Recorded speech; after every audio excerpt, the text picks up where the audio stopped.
you're going to see players also on the screen. So Dada, welcome. Thank you, How are you feeling Nicholas. right now? I am feeling so excited. Unfortunately, I'm not there, but this is, I think, the best moment for Indian chess, where we are having two finalists from India, and we are assured of the gold medal. I congratulate everyone here. I think it's a great joy to watch this match. And Kushagra, I think आप भी पूरा match follow कर रहे हो शुरू से. How you feeling today? Absolutely. I think this is one of the most interesting matches so far. If you look at the playing style of the players, right, it's really a game of ice and fire. Divya, 19, very young, plays very aggressively, has had incredibly complicated games so far. If you remember the game against Tanzongi, there were so many ups and downs in that game. And then you have Humpy, who's 38, so much more experienced. And if you look at her playing style, she's solid as a rock, doesn't give any chances at all, right? So this matchup couldn't be more interesting. Apart from the fact that both are Indians, medals coming our way, gold and silver both. I am personally looking forward to the approach both the players take against each other. Humpy's coming in with two tie breaks, struggling every round. You have to play till the very end. Divya is coming in fresh, right? But Humpy has had the experience of playing in such events. She has played n number of finals, has played so many big events, have won a lot of them, and this is the first final for Divya. So there are so many more interesting points that I'm quite curious to look forward to. Great, great, great. Amazing insight from your side. दादा, आप team के साथ जुड़े जब Indian team ने bronze जीता था olympiad में. एंड आफ्टर दैट हम देख रहे हैं कि वुमेन चेस जो है वो काफ़ी हद तक चेंज हो गया है नाउ. मीन्स फर्स्ट टाइम ऐसा हुआ है कि हमने टॉप 3 चाइनीज प्लेयर को बाहर कर दिया. और आप उस टीम के भी मेंबर रहे. Even without Humpy we won the gold medal in olympiad. All वो पूरा जर्नी था. So how you looking now Indian women chess also. Men chess they are doing excellent. No need to talk about that, but what do you think about women's chess now? This is the time.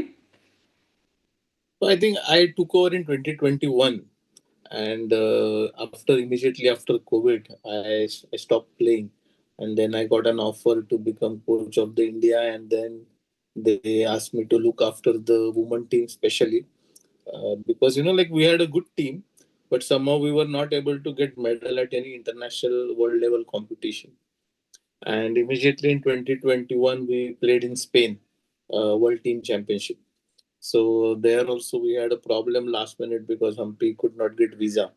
So we had to last minute replace Humpy with Marian Gomes. And that was the first time in World Team where we got the silver. Okay, so the game has started and Divya has played D4. D4. So a very interesting insight is that Divya hasn't played D4 in this tournament so far at all. So this should come as a surprise to Humpy because this is the first time Divya is playing this in this tournament. And also E4 is her primary weapon. And Humpy plays D5, Divya goes for C4. And I'm quite curious to see how Humpy plays here. I think she will I think yes. Humpy played so many times against Lei Tingje. Yes. Some lines. So we have to, like, I don't know, maybe Divya prepared something against Humpy. Because I think, according to me, for Divya, today is the day from white pieces. Absolutely. Absolutely. Tomorrow she's playing Humpy as black, and Divya goes for the most ambitious lines with 3e4. So, if any of you who don't know the theory here, 3e4 is the most ambitious move for white. White gains a lot of space in the center and attacks the pawn on c4 with a tempo. And Divya is showing her intentions right from the get go. She wants to play a very aggressive, ambitious game, and she has surprised Humpy out of the opening. This is going to be very Wow. interesting to see, right? So this is the Dada, Queen's Gambit accepted Mhm. opening for the viewers, and it's very popular. And when Black wants to play safe, many times Black goes for this. Of course, White has some very interesting aggressive options, and whoa. Humpy has chosen one of them. But the most important thing in this kind of openings is players are tired. They have played almost for 25 days, and they are normally uh, they have finished all their new ideas, so they have to play something which is mainly on the middle game front with basic ideas, which helps them to keep that tempo and momentum. Because going into long theoretical variation at this stage always is tough. So, Abhijit So, sir, so I have Dada, a I should not ask this question to you, but I'm just adding whom you're supporting today. I'm not supporting anyone because they both have played with me in the team. So I have to be neutral. So, this is a great moment because I don't have to support anyone. Anyone wins, it's good for me. Otherwise, when I am a coach, I'm always worried what's happening in this game, what's happening that game. But today, purely as a chess player, I can enjoy this game. Great, great. Okay, so bishop b4 check. Kushagra. Knight G. c3. This is the old main line, and Divya is playing the most ambitious move so far. So, to just present after e4, e5 is the old main line. This was not so popular and is not so popular these days, but was quite a favorite 20 Knight years ago. c3 here. Divya plays knight Knight f3, c3. and Humpy plays bishop b4 check, developing a Much piece on queens, the a little king bit side. glitchy over And there. she Which wants to refers Yes. the meet board, of bishop d2 course. with bishop into d2, And okay, trade as after many pieces as she can, then get the knight out, castle, and make sure that she gets a safe game out of the opening. Divya decides to refrain from doing that, and she plays knight c3, saying, I don't want to trade pieces. I want to keep as many pieces as I can on the board so that I can have complications. And Humpy goes for knight f6, by the way, which is fairly popular, but she is not shying away from entering modern theory as well. This is something that is be played very fresh so far. Knight f6 is not the most popular move. ed4 is, and at the same time, Humpy is reacting very quickly to Divya's surprise, which goes on to show that Humpy is not out prepared here. She probably would have expected one e4, but she saw this definitely as well. And Divya goes for the ambitious knight into e5, grabs a pawn. Now Oh. Divya has two pawns in the center, and the pawn on c4 is weak.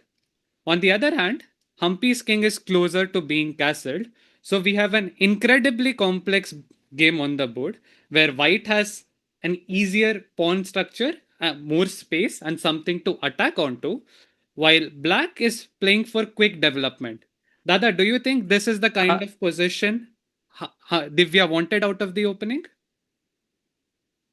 Well, Divya is not the person who will go for a kill in the opening. Mm-hmm. But today, I think she has come prepared, and Queen's Gambit accepted is one. I think she might have guessed because Humpy has played it quite often, and Mm-hmm. it's a very solid opening if White doesn't try something like this. So Mm-hmm. she's going, but like Humpy is well prepared in her lines. Mm-hmm. So if it is not a surprise, then I think she will go for a most aggressive move b5, which is very complicated. I think Played already. Humpy plays b5. yeah, Humpy plays b5. Yeah, and this is I think there is game Carlson and Vasher Lagrev and Yes. Mehmet has also played it quite often. So this is a very very complex opening, and Mm-hmm. as a psychology, I will say when I'm black, I will be more than happy to go into any complex variations because Mm-hmm. it's always double edged. And Mm-hmm. if something goes wrong, then of course I have a match tomorrow where I can try outright for with white pieces. With Okay. white, it's always a tough call. Like how Mm-hmm. far you can stretch. Mm-hmm. On the and other hand, Dada, yes. one question I'm asking Dada to you. What do you think? For example, endgame perspective, we have seen so many games, even this tournament. Humpy will always have little upper hand in endgame. I don't think Humpy will have because Divya has played also very decent occasion. Her game with Tan was quite up and down with both players were on seconds. But otherwise, both players are good in that game. I will not say, but like Humpy defeated Divya in the Women Grand Prix with white pieces very easily, and it was a very positional game. So maybe that's why Divya is trying all out, that she doesn't want to get into any positional kind of stuff and get a very complicated game. So Divya played this move bishop e2, and I have checked this opening earlier. And bishop e2 is one of the most interesting tries in this position, and something that I was scared of when I checked this position as black. The point of bishop e2 is that with black's last move b5, black secures the pawn on c4 and threatens knight e4. The most natural move or your instinct would be to play f3 to build a massive center, right? And secure the pawn on e4. In doing so, what you do is you waste some time, and black can strike in the center with moves like c5. Maybe not immediately, but let's say castle, and then you threaten to play c5. What Divya does is she plays bishop e2, prioritizes her development, and asks Humpy to take on e4, challenging her to a complex battle where she enjoys a lead in development. If Humpy plays knight e4, Divya is intending to sacrifice a second pawn with short castle, and the position gets incredibly complex after black captures on c3 to show a very interesting and complicated line. Let's say black goes for knight into c3, b into c3, bishop into c3. Black says that, hey, I'm grabbing as much material as I can. No, but What do you do about it? you have to take bishop into c3. Yeah, Yes. not. So I just wanted to present this. Okay, sorry. Yes. Yes, please. If you do something like this, ideas of bishop a3, sacrificing even more material to stop black from castling becomes very, very dangerous. Instead, after bishop e2, knight e4 castle, Humpy has to play bishop into c3 so that after bc3, you can recapture with the knight, winning a tempo and attacking the bishop. The line goes further with queen c2, knight e2, queen into e2, short castle, and we'll have a very interesting and complex game on the cards. I've seen this position further. It's a very, very complicated line. Usually, white wins an exchange here, but black keeps two passed pawns. And I am sure we are in for a treat here. I think this is a great opening choice by Divya. She gets exactly the kind of position she wanted, sharp, where she is prepared against Humpy and the stakes are high. As Dada mentioned earlier, in the last battle they had, Divya lost a positional game. So, right now, she wants to make it as complicated as she can. And I think she's doing a great job in doing that. We must also look at the fact that Humpy is spending some time here, which means that it's probably not the most expected choice. And I'm quite curious on how Humpy treats this, because if you take on e4, you're entering a battleground where your opponent is prepared, and it is not the most comfortable zone for you. Humpy is somebody who likes to play it very solid, and Divya wants to make it sharp. Tough times and difficult situation for Humpy, and let's see what she does here. No, like this is very important, because in such kind of positions you have, when you enter such a sharp position, it is important that you go for a main line. Like, you can't miss knight into e4, because any other move is going to put you in trouble. Mm-hmm. So like, if you play short castle or any simple stuff, Mm-hmm. then your idea of, like, this is your last chance to capture the e4 pawn. Mm-hmm. Yeah, Yes. exactly. And Let's say other. you यहाँ castle. पे night ई four अगर ज्यादा नहीं मारा तो Mm-hmm. क्या नुकसान होने वाला है फिर ब्लैक को? बाद में आप नाइट इंटू ई4 मार नहीं पाओगे, और ये जो सेंटर का कंट्रोल है वाइट का, वो इतना स्ट्रांग हो जाएगा कि, क्योंकि आपको बिशप इंटू c3 देना पड़ेगा, तो ये दो बिशप एक a3 से आपका किंग को तकलीफ देता रहेगा, और सेंटर का पूरा कंट्रोल वाइट के पास रहेगा। तो ऐसी हालत में ब्लैक का पोजीशन धीरे धीरे धीरे कोलैप्स हो जाएगा। सो ये बहुत So इंपॉर्टेंट viewers, है कि white will have हाँ, black will have to take knight into e4, to enter into the complications. But this was happens, like, if you don't know the position and if you are worried, then you are going to check and double check whether there is something serious wrong with knight into e4. Absolutely. so I think already when Humpy played b5, till that time I think she played really fast, Mm-hmm. and after after this, that she start thinking. So like, I think she is working on 94. Okay, जो दादा बोल रहे हैं कि वो check कर रही है एक बार रीचेक कि कहीं कुछ आना नहीं चाहिए, कुछ ऐसा जो मिस ना हो गया हो. So Right, because bishop e2 has so far been played in only 2 games out of 59 games in this position, जो live database के हिसाब से. And the funny thing is, those 2 games have been played by Nepomniachtchi and Bariev in 1992. So the two players that have played it are incredibly strong. So this is a sort of move which is underappreciated, but has only been played by very strong players so far. I think this is the critical moment in Yes. this opening phase. Yes, this will be the Uh, crucial moment because if black chooses the most direct approach, black is going to get out of troubles. But if black doesn't go for a direct approach, maybe white will get an advantage. But it's not so easy, Dada. Let me show you a variation. Knight into e4, short castle, bishop into c3. This is what the computer recommends. I would expect this to happen on the board. B into c3, knight into c3, queen c2, knight into e2, queen e2, and black castles. And now white has the Bishop move a3, bishop a3, knight d7. Yeah, that was attacking Nepo's the game. rook. Yeah? Yes, you cannot move your rook here. Can the Yes, queen viewers f3. see the tactic for white? The bar jumps up. There's something incredibly strong for white here. This is a good position for double attack. Yes. Yes, white to play. okay, so I think so many players will easily find this one. Our viewers, come on.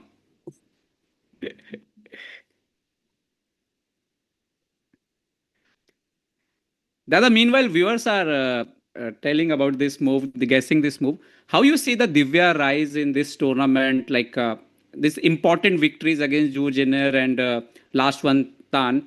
Uh, do you think now, as a player, her approach already changed for forever? Yeah, I think like she was there.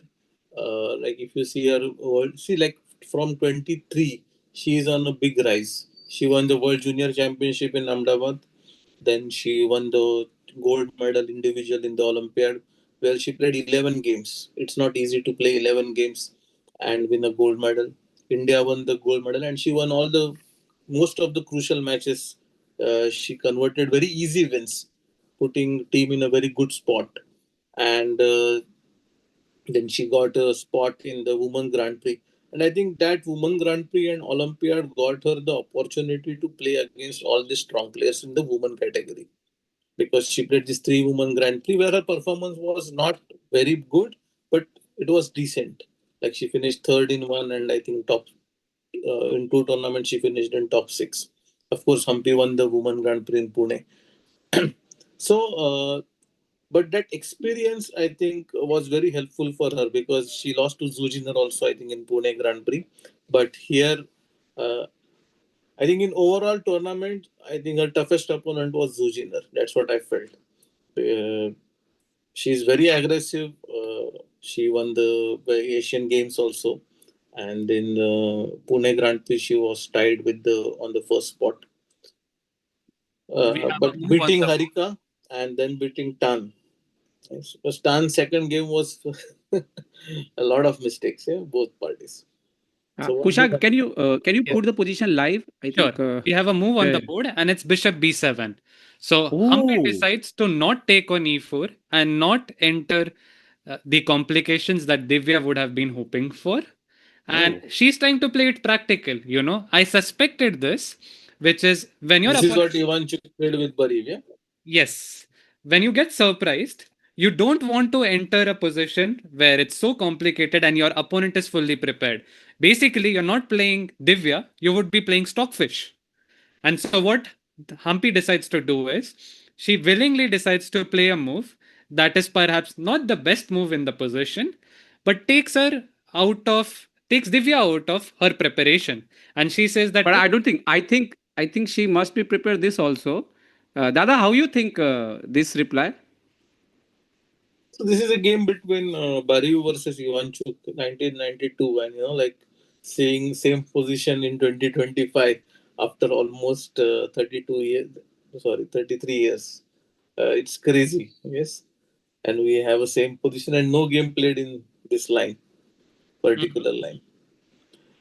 And Yes, I think what Kushagra said is correct. That the engines have become so strong that if you are not sure, you don't want to enter in such kind of positions where you are blank.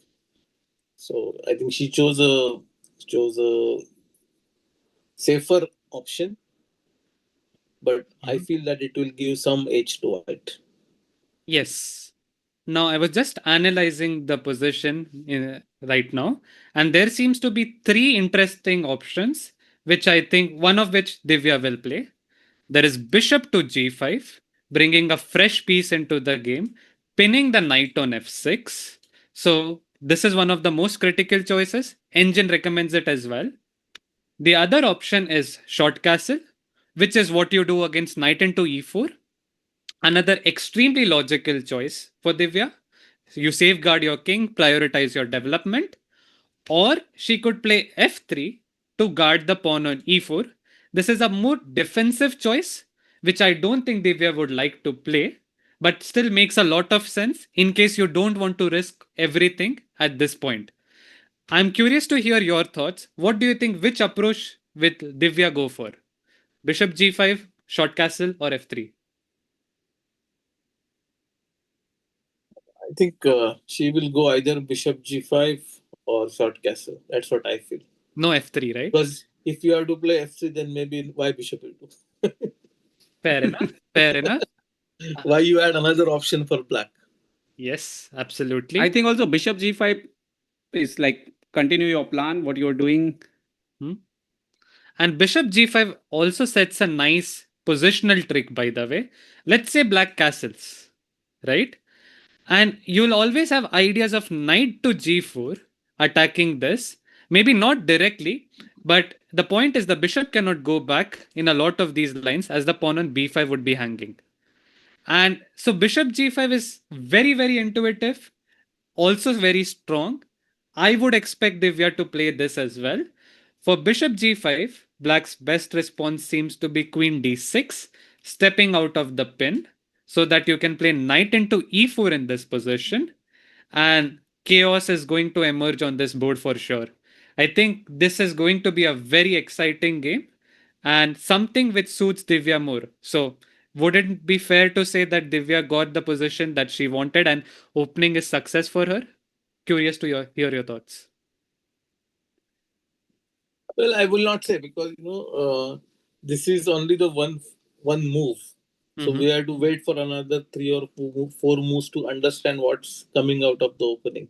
Mm-hmm. Because sometimes what happens is you play bishop e2 hoping that black will play knight into e4 because you can't expect that this position you are definitely going to get.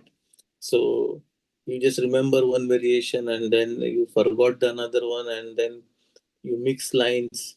So all these kind of things can happen in such a crucial match. It's a final match. You are playing first time the World Cup finals, and all these kind of things come to your mind. So it's very important what happens next 2 3 moves. They are going to be very crucial. It will put game in one direction. So Mm-hmm. I will not still put because this is the first slightly uh, I will not say dubious, but maybe Mm-hmm. slightly not so accurate move.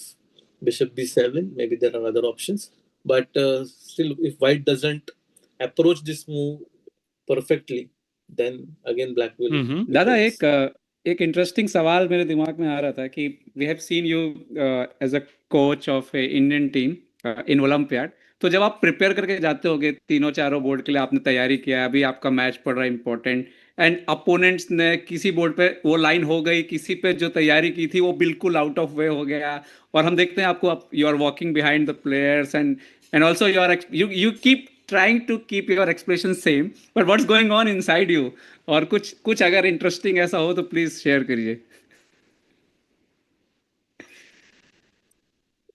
इस time पे तो ज्यादा कुछ नहीं हुआ, लेकिन I remember in 2012 I was a coach of the women team and Harika was playing her last match we were playing with France, and Harika blundered a simple trap, bishop into f2 check, like knight d2, bishop into f2, king f2, knight g4, knight e3, d1 queen trap.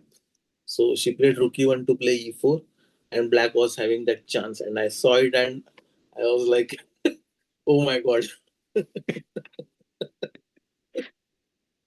तो ये Dada, शौक कभी कभी हो जाते हैं, and but it's very rare that it's also very rare that you get what you are prepared. So normally when we are analyzing and when we go before the match, so I have an idea like what positions I can expect on all the boards, which kind of openings and what kind of lines I can expect on the board. So when I get idea that okay, this is going good or going bad, but finally it depends on how we are playing the whole game. Oh wow, See, that's here great. one more thing you have to remember: Divya has a tendency to come in some time pressure, hmm and Humpy you will never find in such deep time pressure. So that is one more aspect. When they are playing a complicated game, it can happen. And she played castle, yeah, she played castles. I don't see it on the live board yet. but she moved Yes. two pieces, yeah. Yeah, So we know. Yes, Okay, yes. castle. Okay. So castles. To understand what Divya must be thinking, I think I get it. Why she castled? Because against knight into e4, she wants to castle, right? yes, She would have checked knight into c3, bishop into c3, and all those moves. And so she knows for sure that the position after bishop b7 must be good for her, right? By using that logic, what she did is after bishop b7, let's say I castle, she has only two things to consider. First, knight into e4, but you know this has to be good because if it is not good, this would be if it would be good, this would be in your opening files, right? You trust your analysis, you look at engines, right? So she is not scared of knight into e4 here. The only line that she could be scared of after short castle is bishop into c3, b into c3, knight into e4, grabbing the second pawn, grabbing the first pawn, sorry, and here you have to calculate bishop a3. And in a practical game where your opponent's king is in the center, the e file is open. This looks very, very scary for black. yes, And based you on, are absolutely right. yes, based on evaluating these two things, I think the move short castle is extremely logical. And that's why I suppose that is why Divya played it. Now let's try to think how Humpy would approach this position, because this does seem to be like a critical decision where the stakes seem to be high. I have my engine on here, and interestingly, after short castle, the engine believes bishop into c3 is the only way to keep the game going. Otherwise, white might already have a decisive advantage out of the opening after a move like c6 or a6 defending a pawn. A6 is a big, big blunder, by the way. Can our chat spot it? Why is it a blunder? And I'll give you a small hint. Black's king is stuck in the center. How can you take advantage of it? White to play. Difficult situation for Humpy though. Um, we I hope that she plays something interesting and we are in for a long fight. Position seems quite complicated and difficult. Dada, by the way, I'm quite curious to hear your thoughts. You have worked with these two players. Uh, Humpy has had the experience of playing difficult situations. In this tournament, she had a very difficult situation against Lei in the previous game, in the semifinals, where she lost the first round, but then she managed to come back and bounce back very strong. We haven't seen Divya in such situations. She has played lower, I mean, she has played less tournaments in such critical situations. What do you think how Divya's psyche is in such events, in high stress events? She has age as her advantage, because when you are very young, you don't care. Mm-hmm, You don't need experience. Your inexperience is your strength, mm-hmm, and that's what she has been using. Like when she was playing Olympiad, she was on third board, and when we were going for the finals, we had to win the match. She had no pressure. She Mm-hmm. said, "Dada, you don't worry, I will win." Oh. And she won so convincingly, and very quickly. Mm-hmm. So which puts a lot of pressure on the opponent teams. So psychologically, both players are very strong. If Mm-hmm. you understand that, like in game against Zujiner when she lost, so the momentum goes to your opponent, and Zujiner was much stronger than her. But in the tie break, she just crushed her 2-0. It Yeah. was not easy. Mm-hmm. So I feel, like she has a different mentality completely. And she's not worried of her opponent or anything. She just plays what she wants to play. And she's open to take risks. So if Divya wins this tournament, if she wins against Humpy, she's immediately a grandmaster. You Yes. would think that that is something that will be playing in the back of her mind, or you think she would not care about that at the moment and just play the game? I think she's not, she is more interested in winning the World Cup than Okay. becoming a grandmaster. And, So she like believes. for Humpy also, because, like she had won the World Rapid in 24, then the Grand Prix in April. And now this is a third tournament which she can win, third big tournament. So after, like she has come back very strongly, I feel. Mhm. That's good to know. And it's great for Indian chess that we have a legendary player who's arguably one of the greatest women players playing in the finals. And then we have someone who's the future of Indian chess along with Vaishali. Also for Divya, this is very interesting. Like when Humpy became grandmaster already after Divya born. So for Divya, I think she's playing against her ideal. This is Yeah. also like that because when she was very young, and even India won that online Olympiad. That time Hmm. also we took interview of Divya and all, and she was very excited to play in the same team where Humpy and Harika is playing. Mhm. So I think this is also great moment for personally for her that she's playing the final against someone who's the greatest chess player, woman chess player in India. So so it's all about. But I think when you come for the match, you keep your emotions aside already. Players already became so professional these days, and somehow you try to control your emotions. But this is all about okay. Momentum is also how who is going to get this momentum in the opening. If Divya got his position, I think this is not going to easy for Humpy then. But okay, as Dada says, I think next 2 3 moves are going to be very important, especially this move. Dada, what do you think? Humpy is going for bishop into c3. Do you think is possible bishop into c3 I think like? she will go bishop into c3 or c6. By the way, the solution for this exercise, I see that a lot of them got it right, is bishop into c4, deflect, So, Nikhilesh, you have to give some giveaways, yeah? Those who are solving the position. and queen e4 check. Yes? You have to give some gifts to the I think spectators. let's find out. Sagar Shah right now in flight. He's coming back to India. Ask him, ask him to win some money in Las Vegas. Hmm? uh, yes, yes, yes. No, there should be something. I think before final he will announce. Before final round he will announce. Yes. Let's get back to the or, live. or I can announce maximum. I will have some cut from my salary max to max. All Come right. on. Okay, Okay. spectators, don't worry. We will make sure that Sagar gives something to you. Yes. No, definitely there should be something. I think. Let's see. Bishop c4 is really amazing, but I think okay. I'm guessing Humpy will going to take c3, bishop into c3. Mm-hmm. Bishop into c3, yeah. Yeah. And after b into c3, do you think she will continue with knight into e4 and go for the principal direction? Or would she like to keep it safe and say play But something like here, look. I think this position is little different before Divya Castle and Bishop B7.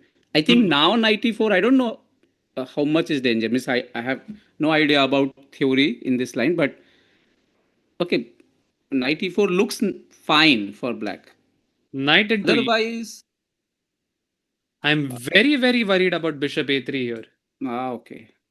Yeah, to stop castle. Yes. And against such an attacking player, you don't want to keep your king But in. there is any possibility of c5? But No. but you have no, you have knight d6 defense, no, if it is required Yes. Ah, But knight at d6. right moment. knight to No, d6. Not immediately, whenever required. Maybe first you can go knight d7. Uh-huh. Develop one more piece, huh? Mm-hmm. Because knight d6 again you will come bishop f3. Yeah. Knight d7 is what Dada recommends. And his point is to trade as many pieces as you can, release the tension, and claim that you have extra pawns. So if we go to an Yes. endgame, black is going to be better here. And in fact, the evaluation bar drops down. It's still better for white, but with some incredibly precise moves like queen e1, which I don't think is very, very easy to make without knowing what's happening on the board. It's easy enough for us to sit here, look at the engine, and say, "Hey, queen e1, white is better." But on the board, when you are down on material in a very high stake match like the World Cup, you wouldn't make these moves so confidently. You want to have that feeling of control, that everything's going according to you, right? This is the white game. um, if let's say But Divya, Kushagra, what I feel is one thing is clear, like both the players are out of preparation. absolutely, Yes. that's I think we have to. So both of them are playing on some photogenic memory where they would analyze this position and they are just remembering some vague things and they are just Exactly. trying to mix and match and make Mhm. sure this move works. So Yes. that's how it's happening. Hmm. And same thing with Humpy because now she has to decide like this is the last chance for her to take the e4 pawn, otherwise white will play f3 and then I feel white will have much better position. Right. And one thing which. Because if you remember Mhm. earlier f3, the problem was black was striking with c5 very fast. Mhm. But Yes. now with c5 is not possible if Mhm. So for black. just to This make structure is the going others here. points clear, when white used to go f3, c5, let's say after short castle, and then c5 is a big, big threat because white has neglected their development here, right? And now, Dada, please continue with your point. Yeah, so after bishop into c3, pawn into c3, castle, for example, bishop a3, rook e8, Yes. and f3. Mm-hmm. c5 c5 becomes a no very difficult for black, Absolutely. and then White. this center becomes very strong, and then b pawn is weak. So Mm-hmm. without c5, black's position is not so great to play. Absolutely. White also has the advantage of bishop pair, an open file for the rook, some clear visible targets in the position, right? So Yes. this is definitely not what Humpy wants to get into. And she understands this, right? She's not somebody who's going to take a statically worse position where she has no chances. She Yes. will enter the complications. It's just that she wants to make sure that she gets into the position with a sense of the dynamics going on, and she gets in the right way of complicating. You still, when you face something like this as a player, your first instinct is not to think of the most complicated lines. You firstly want to make yourself in a mind, you want to take yourself in a mind space where you can actually evaluate things well. This would have come as a shock, and when that happens, usually you feel a bit scared as a player, and then you try to take it slow, try to things as much as under control as you can, and slowly gradually increase your pace. I suspect that's what Humpy is doing here.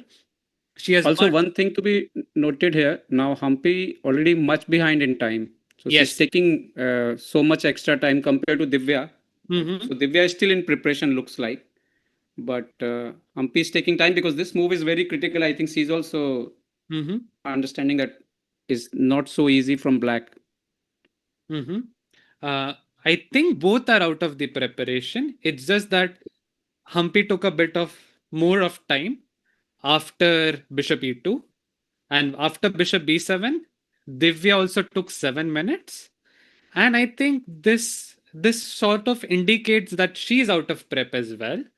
And for Humpy, I've seen her games, and I know that she takes a bit of time in the opening, and once she gets a hang of the position, that's when she increases her speed. So in cricketing terms, I always like to equate Humpy to Chiteshwar Pujara. She takes it slow, make sure that everything feels under control. And when she gets her control, that's when she starts piling up pressure. And from a technical viewpoint, Humpy is one of the strongest players out there who in strategic and slow positional chess. So she usually starts off slow and then builds up the pressure. Uh, your thoughts on this? I do think that she'll take some time here, but once she gets the kind of position she wants, she'll be comfortable. Yeah, I think this is an important moment. She knows, but this is a sign of a good player, who knows when to think, Mm-hmm. Mm-hmm. and she understands it's a crucial position. So I think she will take a very considered decision. It's not easy to take decision because you are out of preparation, and the position is very complex. And it's not that you might not have played this position even in your practice games at all, and Mm-hmm. you are playing this position first time in your life in a World Cup finals where you want to win. So it's a tough time, tough decision, but I think that's what we are here to see. The great players what they do in such kind of situations. But one thing is very clear now for everyone that Humpy has realized that this is a crucial moment. She has to think. She has to think what approach she has to take, whether she can open her king side with king in the center, and she can grab the pawn on e4, give the double bishop advantage to the white, and defend it properly, or she should go for a passive defense with bishop into c3 and castle or c6. So it's a tough call for her, but I think she will capture the e4 pawn because that's the only way out if you think logically. Mm-hmm. Like if you see Humpy's games when she was very young, she has played QGA many a times. Mm-hmm. I also played I think 3 or 4 games with her in QGA, so it's her favorite opening. But normally she used to play the opening when she wants to play a very solid game. And today Divya has tricked her. Like Yeah. she expected her to play a solid game, but she has got into a position where it is going to be a very dynamic position, double-edged position. Of course, Divya is taking a big risk, but she is a risk taker. So she is going to love this, and we are looking what Humpy can do in such kind of things.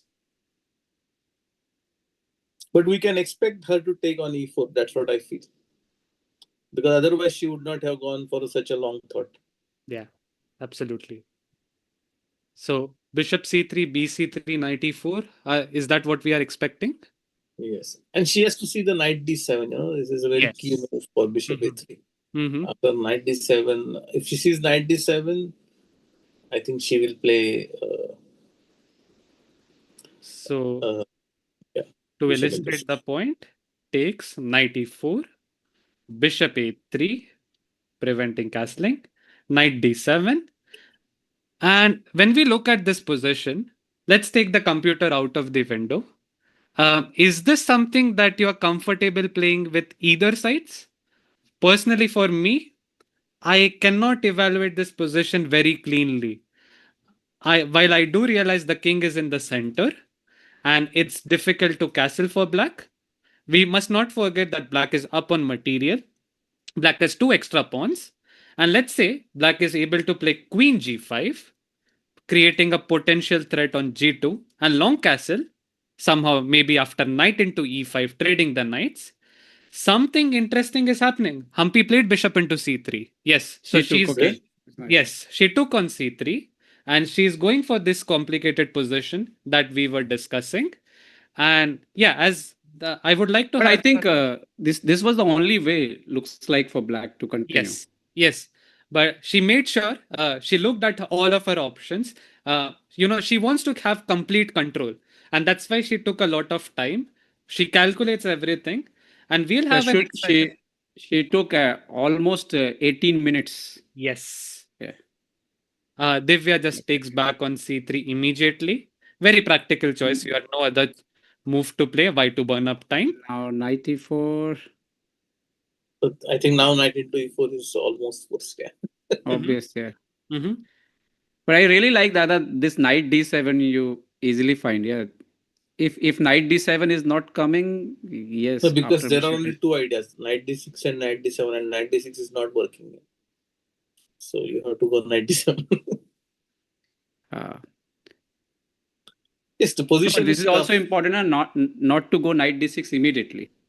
Yes. So yeah.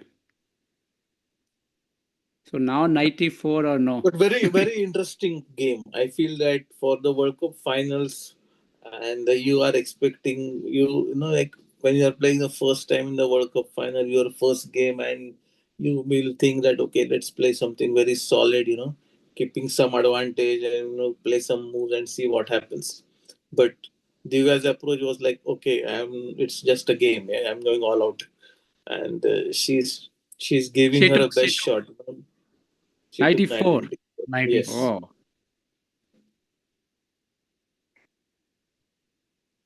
now I think that's a good sign, because that's what I think it shows, that Humpy has a feeling for this position. She understands that, like she cannot go for a very passive defense where she will not have any chance and Divya will keep on pushing. She understands that it's important that you counter strike Mm-hmm. and you have an imbalance in the position which will give you chance for equality. But it's very daring for the player to see that, you cannot castle, your king is in the center, and you grab the e4 pawn, opening the e file also. Very tough choice, but the choice has come purely on basis of calculation. Like she understood when to stop, when to think, and when to take this decision. Very nice. I think it's a good example for the people who are watching. It's important that you have this sense of danger, we call it. That you can sense, like something is fishy in these positions. You can't wait. You have to immediately do something about it. So that sense of danger, Hampi has shown very nicely, and she has come out with a very practical defensive ideas. Mm-hmm. Mm-hmm. I'm just analyzing this position on my computer, and the lines are so incredibly complex. I I mean, there is one line which I think really deserves to be shown.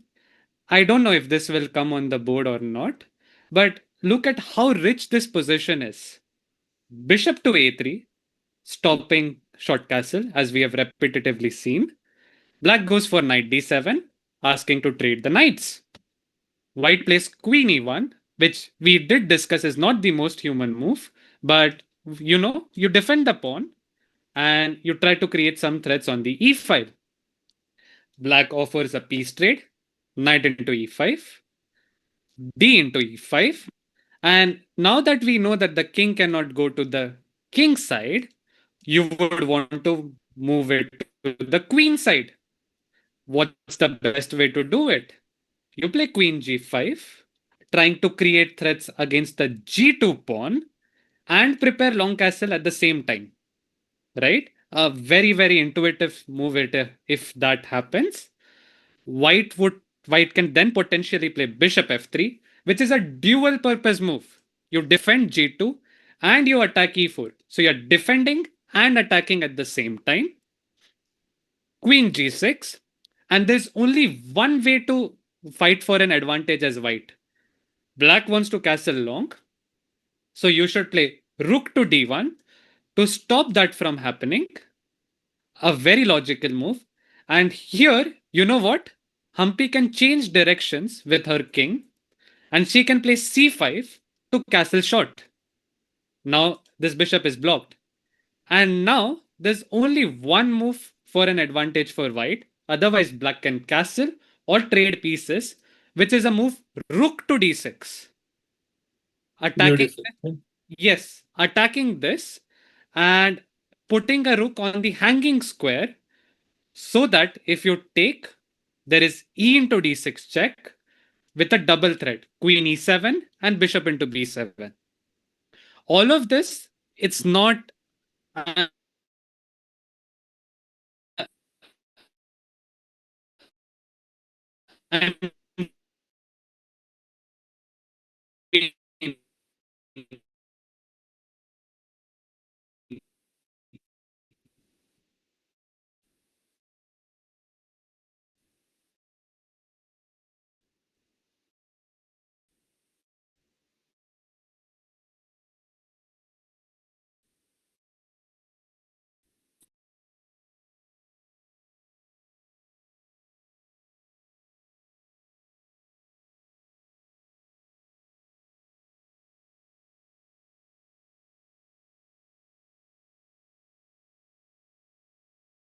Black is in concrete tactical problems. But But this idea is very crucial because sometimes you need a tempo and right, you can utilize it. right. And to just make the point clear, with this point, you're saving a pawn, and that's why black can actually castle here without worrying about rook d7. But once you have given back some material, it becomes a bit trickier to do that. But I think this is incredibly complex. What moves do you think are logical in this position, Radha? Do you think Divya will go for bishop a3, or would she consider something like queen c2, defending the pawn on c2, c3 as well? I think bishop a3, queen c2, and bishop f3. Yeah? These Mm-hmm. three moves will be interesting. Mm-hmm. Queen c2, castle, and bishop f3 could be a combination of both the ideas that you mentioned, Yes. right? Very, very interesting Here position. advantages because you can go rook b1 and a4. With bishop a3, you lose the option of playing a4. Mm-hmm. So if we So play this, queen c2, castle, bishop f3, or directly rook b1, mm-hmm. both ideas you can go. Yeah. And it's not easy to defend the b5 pawn. I think, okay, now we are back. We lost the stream. Yeah, there was some issues. I think now it's Okay. almost solved. Yeah. Mm-hmm. So Dada was just saying that after queen c2, instead of bishop a3, if we castle, there is ideas of rook b1 and a4 attacking this pawn. And as we were discussing, there's a lot that can happen here. Divya is also taking a lot of time. Ah, very, very interesting.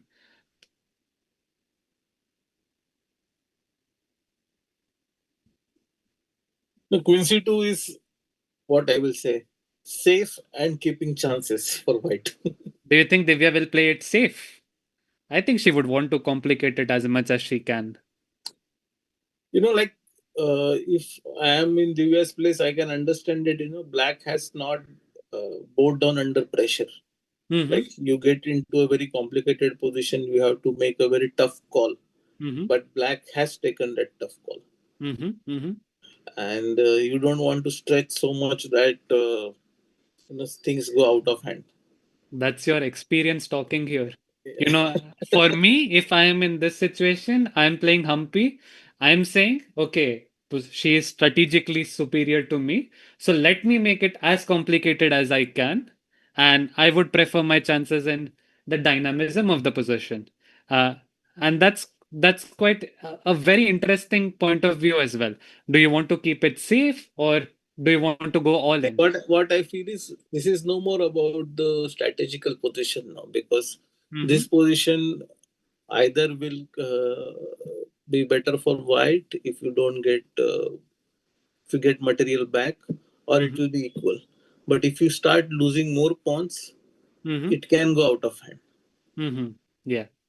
because it's so complicated that any one mistake, any one small dubious move can Mm-hmm. change the evaluation in a big way. Mm-hmm. So with white, I don't think it's worth taking so much risk at this point because queen c2 you retain some advantage. You're still Mm-hmm. maybe plus equals. You have a4, and this is a typical idea with bishop f3, a4, bishop a3 in Slav, Mm-hmm. and you are still continuing something which is very similar. You have double bishop and just one pawn sacrifice, and black has a double pawn. You have knight on e5. You have two bishops, so you can always get back the c4 pawn because the b7 bishop is anyway hanging. So you have queen c2, rook b1, then knight c4 kind of ideas. So you will prefer that you have, and the people who are playing Slav and d4 specifically, they love to play queen c2. Mm. It's a most common and natural move that you put your queen on c2. Mm-hmm. Mm-hmm. So it's a good chance that she will play it. I have an interesting question for you, Dada. So let's say you check this file right before the game, right? And you see this move bishop b7, which is not in your file. Now, trusting your team, you would think that this move is a mistake, right? Especially in such a complicated position, if you don't have this move on the in your file, you haven't checked it, you would kind of feel okay. This has to be a bit shaky. You castle, which seems to So be the but Kushagra, you are the person who prepares the file. exactly. So So you have to tell me whether you will miss this move while preparing it. yeah, but the point is, if as a second, when I work for these players, right, you would trust your team, and so what happens is after short castle, bishop c3, bc3, knight e4. If I am the player, or if there's a player that is working with me, the player would think in a way that, okay, this is not a move that I checked, right? And the king is in the center. It looks so dangerous. So there has to be something in the position. Maybe there isn't, but you would feel like there has to be something, right? And then if you play a move like queen c2, it's sort of against the spirit of the position. So you would want to, in my opinion, you would want to make a move like queen c2 only when you are not able to make bishop a3 work. But I think the psychology goes towards bishop a3 and trying to blast open everything, calculate every single thing, and trusting your analysis and the way you and your team have worked till now. What do you think, Dada? Yeah, so like what you said is correct that bishop b7, but we don't know whether it was there in that file or not, and how sometimes what happens is you prepare this one day wonders like Mm-hmm. Mm-hmm. Yeah. this. So maybe this can be one day wonder where prepared everything in full. That is one more option, and see, this position was not expected from both of them, I think. Mm-hmm. So this is like a clear surprise for both the players. When both the players are surprised, there are something like you don't go for an all-out game unless it is forced. So Humpy has also gone into this Mm-hmm. knight into e4 idea only when she realized that there is no other option. Mm-hmm. Mm-hmm. Yes, absolutely. And I think till the time, I think this is going to be a critical moment. Till the time players are thinking, uh, Okay, yeah, sorry for interrupt, Dada and Kushagra. So I will back soon. okay, sure. Okay, okay. Have a nice time. Yes. Yes, sorry. So Go on, please. I still feel bishop a3 or queen c2. These two will be the crucial ideas which Divya will be thinking Mm-hmm. what she will make it work, Mm-hmm. and it's not easy. Like white has to calculate first. White has to see the knight d7, Yes. uh, Mm-hmm. which is very crucial. Knight d7, then black and white can also go knight g4. Can you just put bishop a3, knight d7, knight Mm-hmm. g4? Mm-hmm. Yes. I'm just trying to Do you see the computer stopping you as from we that, said? and then maybe black can go c5. Yes. No, the computer just says h5 and black is much better. You're gaining initiative, yeah? Yeah. That's It's how fine. it, Then knight into c3. Yeah. yeah. No, h5, knight moves back, knight e3, and just go knight b6, queen d7, long castle. No care in the world. This is crazy. Yeah. Yeah. So, yeah, just to show the viewers that it doesn't matter what the computer says, right? It's just who navigates these complications. I so hope that bishop a3 is played so that we get a very, very complicated position with twists and turns every time they make a move, right? Making mistakes in such positions are very, very normal, even at the elitist of levels. And So we when I play this position after bishop a3, knight d7, it's very difficult to find a clear, concrete answer for knight d7, and absolutely. that is the reason why I will not go bishop a3. Hmm. Hmm. Maybe I will prefer to go queen c2 where I keep all the chances. Hmm. and then I can always have this A4 ideas Yeah. which will work. The experience is showing here, right? You want to keep everything in control, queen c2, Yeah, a4, no risk possession, right? no risk position. Yeah, Yes. but And still I have some minute edge where yeah, I can keep pushing. absolutely. Absolutely. But you know who's better in these kind of positions? Let's say this is a typical position which Humpy would love to play as white and grind out, right? Yes, So it's a very interesting matchup that you can get a position where the other player prefers playing that position as white, and you would want to make it complicated, but you cannot make like you with full certainty you cannot make it complicated here. And Divya is rightfully taking a lot of time in this position.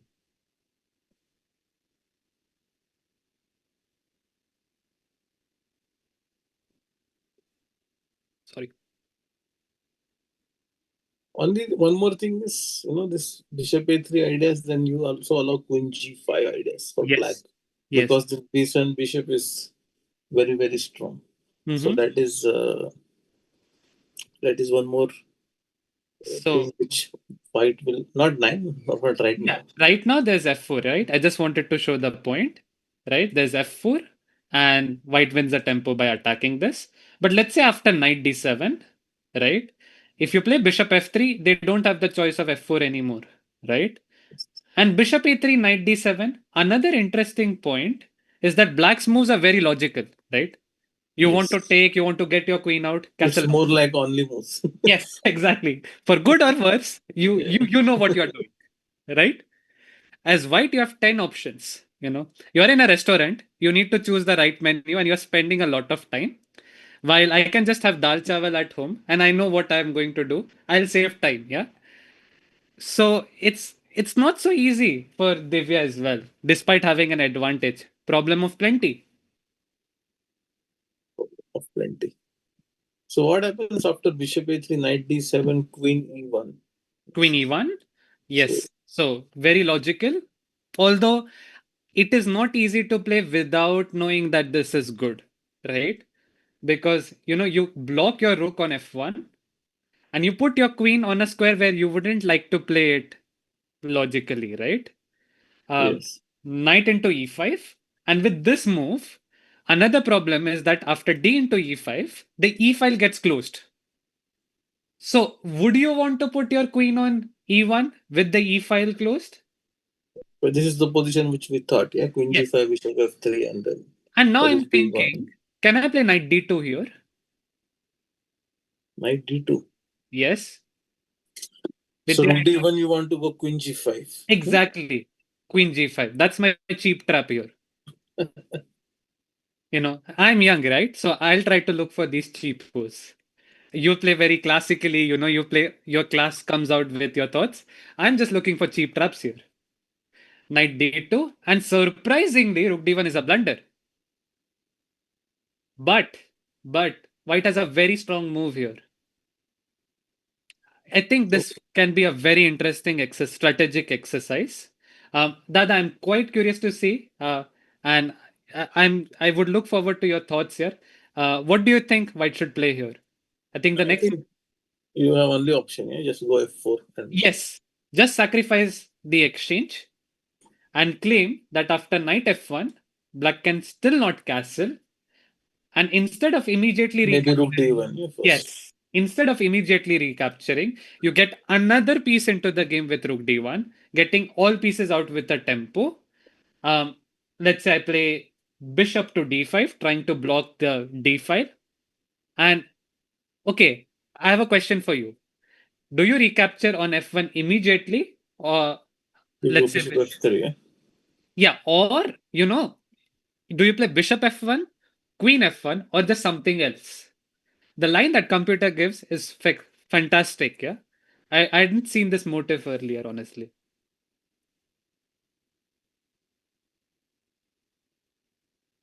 So you want to keep the option of bishop f3 alive, Yes. So but the queen on f1 isn't good as well. that's What a do we king f1. Yeah. do? Yes, king f1. You take your queen out to g3 where it remains very, very active. This bishop will come out to f3 and basically play with full energy, right? But Okay. I have a question. Do you think it's possible to see moves like Queen E1, allowing Knight D2, allowing Queen G5 in a practical game?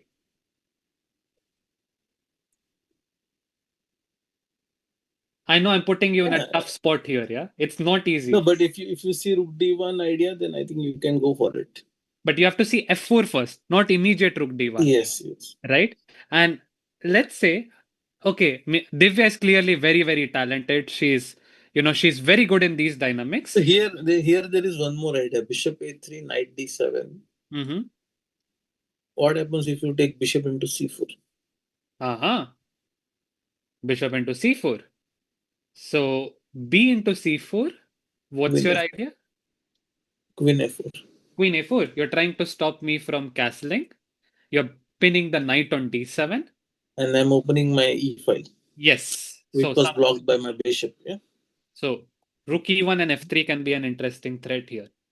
What if I just play C5 to block your bishop and just want to, I say, take my piece. I want my king to be safe. Castles. But anyway, you can't castle, yeah? Hmm. Why? Because your D7 is hanging anyway. Yeah, I just said take it back. I want Okay. to make my king safe. And there are threats of knight C3 here. So still, your idea is very, very interesting. And computer thinks white is still slightly better after that. Yeah. I But have to it's go, again, if I go rook E1, yeah, rook, which rook, by the way? okay, rook F E1, Rook F1, and let's say I castle shot.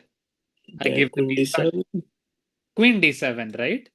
Uh-huh. Yes. So you won a piece, right? And the material is equal, but black can say the king is quite safe now. And let's say I play bishop d5 to guard this pawn. Now I have ideas of knight into c3. I and with the king safe, also there are opposite colored bishops on the board, which means drawing tendencies are quite high. I think Humpy might actually be okay here. Bishop D5 is nice. Yeah? Yeah, bishop d5 is a very nice detail. Also, I like we must make it clear that we sitting at home without any stakes, it's just much very easy to throw the moves around. But I feel if bishop into C4 is working, then white is fine. Yeah? Okay, okay, okay. Maybe If she. position is much easier for white to play when bishop into C4 is working. Yes, yes, yes. That's true though. Uh, but there's a seesaw happening that one move, Humpy is the one who has to take all the stress. Then there's Divya who has to now think about so many choices, which one to pick, even though there are many lucrative options. Uh, this is something that has happened with me. I would want to share your thoughts on this as well. That you see a lot of good moves, and what happens is you can't differentiate between them, and then you become frustrated and play something else completely. Is the like have you seen this happening? Yeah, it's a very regular thing. Yeah. Like you have so many options, and then you get into time pressure. You think, and then what happens is you are not able to judge which move to play. You're Mm-hmm. not able to evaluate which is better, and Mm-hmm. then many a times it happens that you just play the last move you have seen, which may Yeah. not be the best. Mm-hmm. So it's very common thing. Yeah. By the But way, yeah, go on, so please. what is the time right now? Both players have. Exactly. I was coming to that. We have equal time on the board, Okay. right? And just before this move, Divya had a 23-minute lead on the clock. 23. And after 94, the time is about equal. My coach, Grandmaster Farooq Amunatov, he had this rule that if you can't make anything after 12 minutes, if you just don't see anything, you play a move that becomes most natural to you because as it is, you're not going to figure it out anyway. But Right? this position is not that kind of Yes, position. Here exactly. Yes. you will have to calculate, and you have to make sure Mm-hmm. nothing is going in a wrong way. Mm-hmm. It's a crucial position, as I told you. Like next 3-4 moves were going to be crucial, and Black found out. Black played, I think, the best possible idea in this Mm-hmm. position, taking that E4 pawn. Mm-hmm. Uh, it feels quite natural now, but it was not easy decision uh, from Bishop B7. Mm-hmm. Mm-hmm. Mm-hmm. And No. you can see, like Humpy is relaxed and she's moving, and Divya, it's Divya's turn now, to make Yeah. that decision. Yeah. This Yeah. is a position, where you don't want to take any decision. You want to put it on your opponent. You Yes. please take the decision Yes. and Yes. let me play the only moves. Mm. As chess players, for Humpy, I think it's relatively straightforward at the moment. Yeah. I just have Yes, to react to your threat. Let's say you're yes. punching in my face. All I have to do is just guard. I Right? have to survive. Yes, I Yes. have to survive every move by move, and then I'll be fine. Yeah. And Divya has to think of multiple ways of, coming up with threats. So if I am Humpy here, okay, I know I'm under pressure, but I would be very happy with Divya spending 25 minutes, Yes, I'll right? be very happy Yes. because the time thing is gone. Now we are on equal terms. I Mm-hmm. am a pawn up, and my opponent doesn't know what to do. Mm-hmm. Mm-hmm. Mm-hmm. Yeah. So, In the so meantime, yeah, you were saying something? so I feel, of course, these kind of positions are not easy for white also because it's a tough call. Mm-hmm. And like when it's a tough call, if I was Amanoto, I would have played Queen C2. I'm sure Amanoto would have played Queen C2. Yes, I know my coach. He will play Queen C2. Yeah. And uh, the funny thing is, Divya, I think, has worked with Farooq. Yeah. So maybe she heads over to that advice. Maybe. You Yeah. never know. Yeah. Uh, and I do see that Divya, she's not leaning back. She's just right at the corner of the table, right? Fully immersed into it. 25 minutes, it's getting a bit tiring at this point. You Looks want, like chat is rooting for Divya, yes? is it? I can see two, three people writing Divya I'll should ask win. you, I'll put you on the Yes? spot of bother. Team experience or team youth? Well, I will have to go for team experience. So your team experience, huh? We have a clear favorite. The So, Indian like national I also has have a seen favorite. Humpy when she was 8 year old. I have seen Uh-huh. Divya when she was also 8 year old. So, Uh-huh. Okay, yeah. Yeah. So team experience it is, yeah. but but what interesting I found in this tournament was Mm-hmm. Divya, the way she played with so much maturity. Mm-hmm. It was not easy. Mm-hmm. Yeah. Yes, and Humpy, in spite of her age, she Mm-hmm. was so youthful. She was so resourceful. Mm-hmm. So I always felt, like Divya is trying to match the experience of Humpy, Mm-hmm. and Humpy was always trying to match the youthfulness of Divya Yeah. in this Bishop A3 tournament to played. reach the finals. Yes, So Bishop A3 is finally Bishop played. A3. Yes. And we are in for a treat now. Yeah. So Do we we have to s- see. yeah? Do we So see any? knight d7 is played or not? No, next. Yeah. No, no. Knowing Humpy, I know she'll take a lot of time now. Even Mm. though, Divya played Bishop A3, but she's somebody who wants complete control, She's not somebody who'll blitz out a move, Yes, especially in a complicated position like and this. it's not required. Yes, exactly. But by the way, we have just 10 moves on the board. Divya has 58. Humpy has 1 hour 1 minutes, right? And we know for a fact that players are going to take a lot of time. So I would bet my money on having a time scramble in this position. See, like either the position will just get equalized in next 2 3 moves with 1 or 2 weak moves from white, Mm-hmm. or it will get completely messed up, Yeah, and then either you of the then you will see your time scramble. yeah, either of the two. True. Yes, either Yes. of them. Yes. So let's try to see if we have So some sort. like this flashy bishop into c4. It's flashy, but it just equalizes. Yeah. Yeah. Do we see anything apart from knight d7 here? That's natural. I think there is c5, but it's not so great. Mm-hmm. So c5. Does yours c5, work then now? bishop f3, and then I feel it's just bad. Yeah. Yeah. Bishop f3. And the problem is this knight is under pressure. Also, there are threats of dc5 now because the b7 bishop is pinned, while white keeps a lot more active pieces. And after dc5, they might also have a passed pawn on c5. This is something you definitely don't want to allow. So bishop a3. I also think knight d6 is a logical attempt to castle next. So Whether then bishop f3, yeah? yes, whether it works or not is a different story.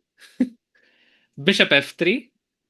Your threat is, I assume, to play bishop into b7, knight b7, and queen f3, attacking b7, a8, oops, and f7 at the same time. So bishop f3, we can't castle. And if, let's say, I play queen c8 to defend this bishop, and because this was threatened, bishop into d6, c d6, bishop b7 was threatened. So let's say I play queen c8, guarding this bishop and preparing short castle. How do we continue? Yeah. Maybe rook b1. Mm-hmm. Okay. Rook b1. Mm-hmm. And let's say we castle. Rook b1 castles. Mm-hmm. And then I have this very interesting idea. Yes, bishop into d6. Mm-hmm. By the way, chat, could you guys please respond to the poll? Who do we think is going to win here? Bishop into d6, c into d6, and Knight into c. yes, knight into c4, a spectacular move. You you are quite sharp still, yeah? We can still see that. Bishop f3, queen So f3. I just want to sacrifice something on c4. Yes. Yes. Yeah, c4 is your square, yeah? So bishop c4, knight c4. I need to make something work. Yes. Mm-hmm. Mm-hmm. Yeah, and your c4 pawn is right now. And after bishop f3, queen f3, white's winning material. This is something that Humpy would like to avoid.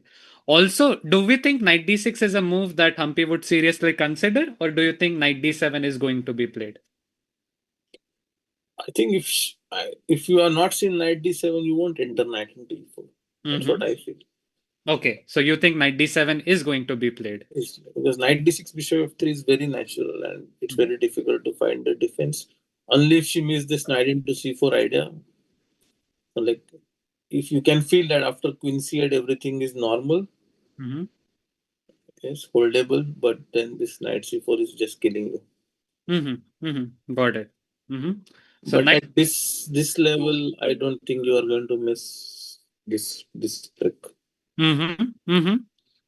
So knight d7. Let's try to uh, have your insights on Divya. Let's say you know Divya. What do you think? What kind of move would she be looking at after knight d7? Queen e1 or something else, which is a bit more logical? Sorry, queen. Queen e1, right? The line Yes, that we were checking. yes. Or do we think there is something more interesting here? I think queen e1 looks more natural because Mm-hmm. otherwise, this knight f6, knight b6, everything is black is able to equalize, and of course you have idea of long castle because with bishop on a3, your a4 idea is also delayed. Mm-hmm. Mm-hmm. Yeah. So knight. So you think queen e1, right? If Yeah, that knight I d7 feel. happens, queen e1. Yeah. Okay. Okay. Yeah, but I feel that after queen e1, we are not able to find a very concrete defense for black Mm-hmm. because in all the lines, white was pressing. So if you remember, I think we discussed this right at the beginning, which was knight into e5, d5, and queen g5 to attack this and to prepare long castle. Then bishop f3 and then rook Yes. d1. Rook d1. So the line that we saw might as well come on the board. Rook d1, c5, Then rook and d. we think rook d6 is something Divya would seriously consider. Yes. Yes. Okay. So let's say Divya plays rook d6. Humpy cannot play knight d6 because of ed6, and then b7 is attacked, and there are threats of queen e7 check. At the very minimum, I keep more material and a passed pawn on d6. Of course, she's not falling for that. Even I won't fall for this. So she's not Queen going to. F5, yeah. Yes, Queen f5, keeping the knight guarded and threatening to castle next. And another point that I might have is that if the bishop and knight are traded, there will be opposite colored bishops on the board, which you want to avoid because of the drawish tendencies. What do we do after queen f5? What are your thoughts?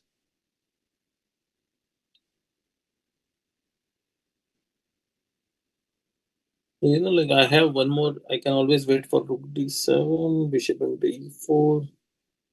Rook d7, No, bishop. not now. Yeah. So I have this bishop into e4 idea, Mm-hmm. and then go f3 and then chop c5. So I think if we want to make that idea work, would it not be better to start with queen e3, wait for black to castle, and then go rook d7? That is also possibility. Yeah, and I think it's a very logical idea. So queen e3, castle, rook d7. What do we play as black? It's already getting close to a point where we are analyzing a bit too much. But Yes. but the position is so rich that I just want the chess player in me just wants to keep going, yeah? Rook d7, I guess bishop c6. Rook c7, bishop, D5. I don't want to give up my bishop. I'll preserve it with my and life. rook d1. Yes. And okay, now this is not happening for sure. But there's a line that I want to show, which is rook a d8. I'm sure you would have seen it by already, right? Rook Yes. into d5. Does it work, chat? Does rook into d5 work? Going for the bishop on e4, knight on e4. Does white win material here by being greedy?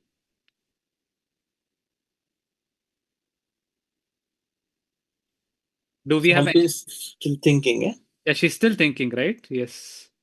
Do we have any moves on the board yet? Uh, I think there's a move. Let me just keep this position here. Let me just make sure where we were. Just a second, chart, please. Oh, she played knight d6. Knight d6, huh? She played knight d6, yeah. Now, this is Okay. an opportunity for Divya, uh, Yeah.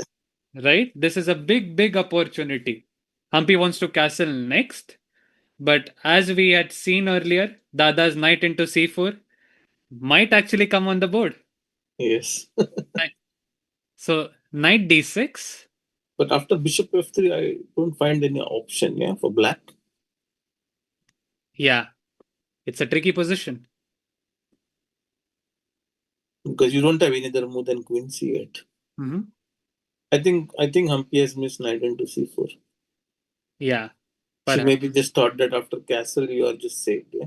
Mm-hmm. Queen c8. So yeah, the line that we had discussed earlier, rook b1. I think very, very logical, right? Yes. Castle. I think there's a move, I guess. Yeah. No, castle. Castles. And as we had seen earlier, bishop into d6, c d6, knight c4 leads to a very, very difficult position for black. So what do we think that Humpy missed? Knight c4?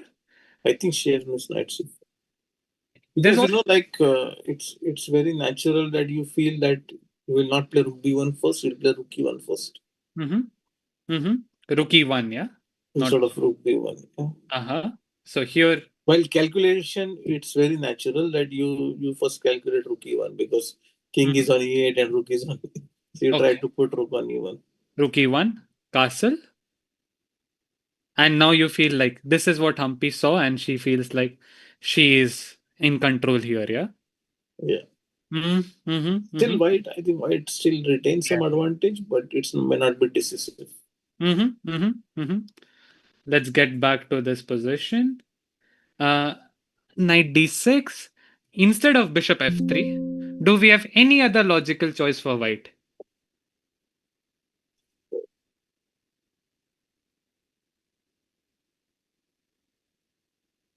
I don't see anything at the moment. Um, But like bishop f3, queen c8, this computer is shouting bishop g4. Yeah, I saw that, but after queen c8, bishop g4, it wants queen d8. It wants to Now come it back to is good. f3. No, that's not happening. That's not happening for sure. Right. And you want to equalize. Yeah.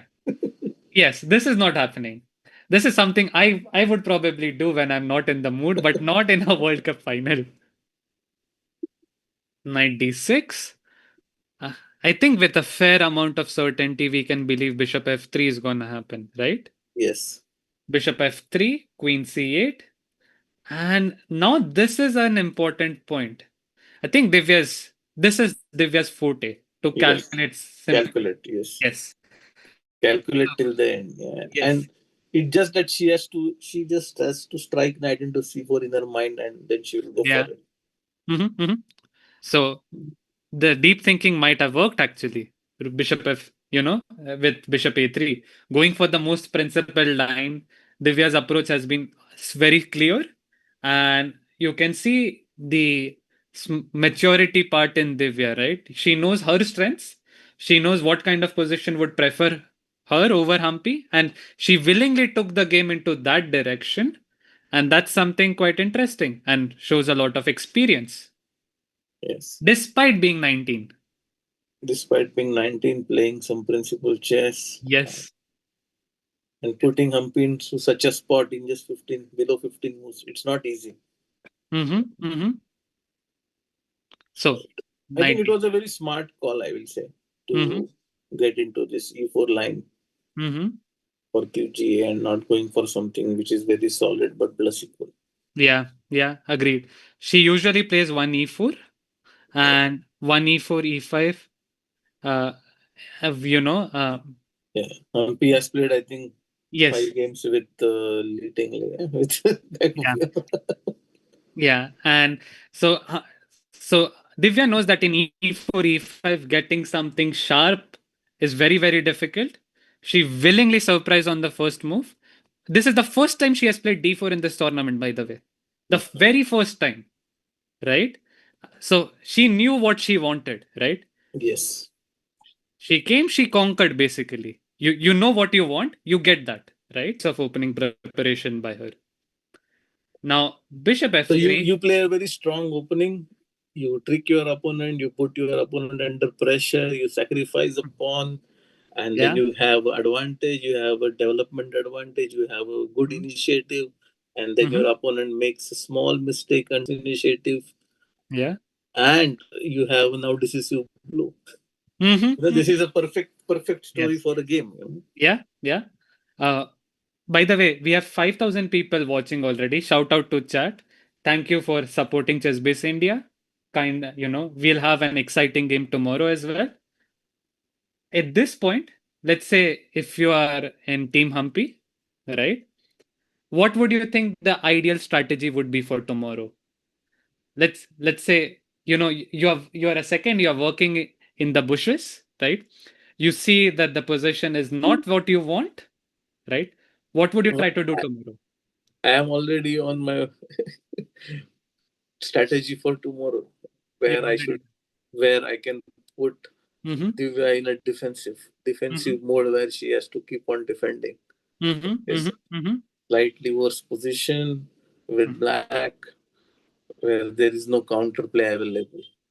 So I would like to put Divya in such kind of positions. yeah, but that's what Humpy tries to do in every game, right? So you would say that sticking to what you do the best is the strategy, Yes, because right? like you always play on your strength in such kind of positions. Because if you Mm-hmm. try to do something new, I think Humpy has still not spotted this knight c4 idea. Yeah. She Mm-hmm. is, because if you don't find this idea, then maybe yes, white has a very minimal advantage. Of course, Mm-hmm. still white is better, but Mm-hmm. maybe just minimal advantage, and you can continue the game. But Mm-hmm. with this knight c4, rook b1, knight c4 idea is too much. Yeah. And I think I trust Divya enough for her to see this. But at the same time, this is World Cup final. The nerves, Yes. the pressure, everything is high. In any other situation, I would be very, very confident of that happening on the board, right? No, but with her game with Tan, she Yes. with white pieces, she had so much advantage in the opening, and she Mm-hmm. misplayed it. She was Yeah. almost losing towards the end, Yeah. and Mhm. she managed it back to come I back. think that's something Humpy would have her in her mind Yes. as well, So right? that's where you see that she could not like just queen into d8, and then that position was clearly better for her. Mm-hmm. Mm-hmm. Mm-hmm.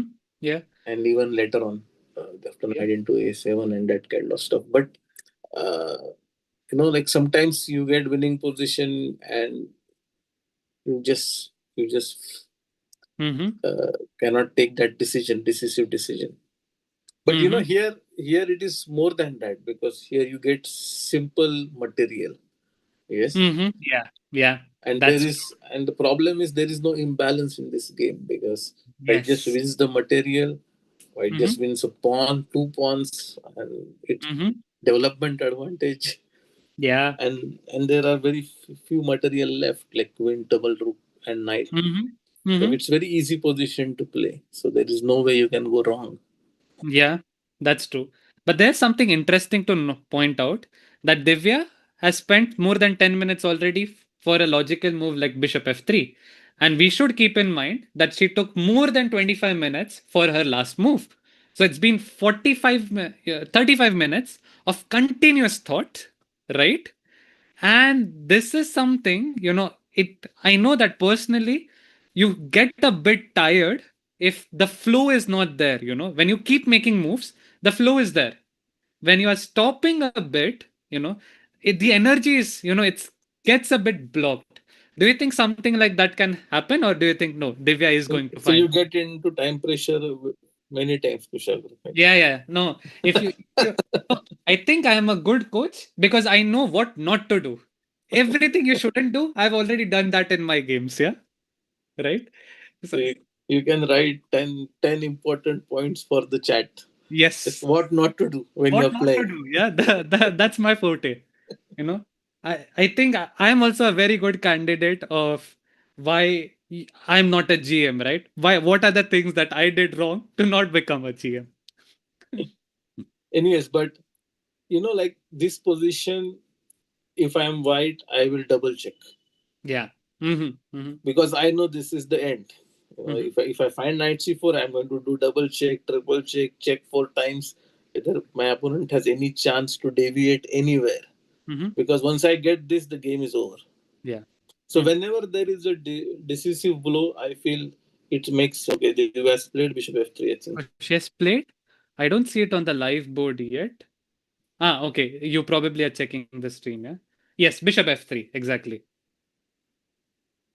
Um, Bishop f3 is played, and we now wait for Humpy to make a decision. So, more than 10 minutes. He took 11 minutes for this move, bishop f3, and now I don't see a move apart from queen c8. so. If she, Yeah, okay, we have seen queen c8. So if she plays c6, yes. looks ugly, but Yeah, is this something that we want to do? Makes the d6 pawn, d6 knight vulnerable. And I think c6 is a fantastic exercise for our viewers. What do we do as white here? Keep in mind that the knight on d6 is weak. White's king is stuck in the center, but sorry, Black's king is stuck in the center, and they're one move away from solving their problems with short castle. How do we take advantage of that? What is the approach that you need to employ when you have a lead in development and when your opponent's king is in the center? White to play.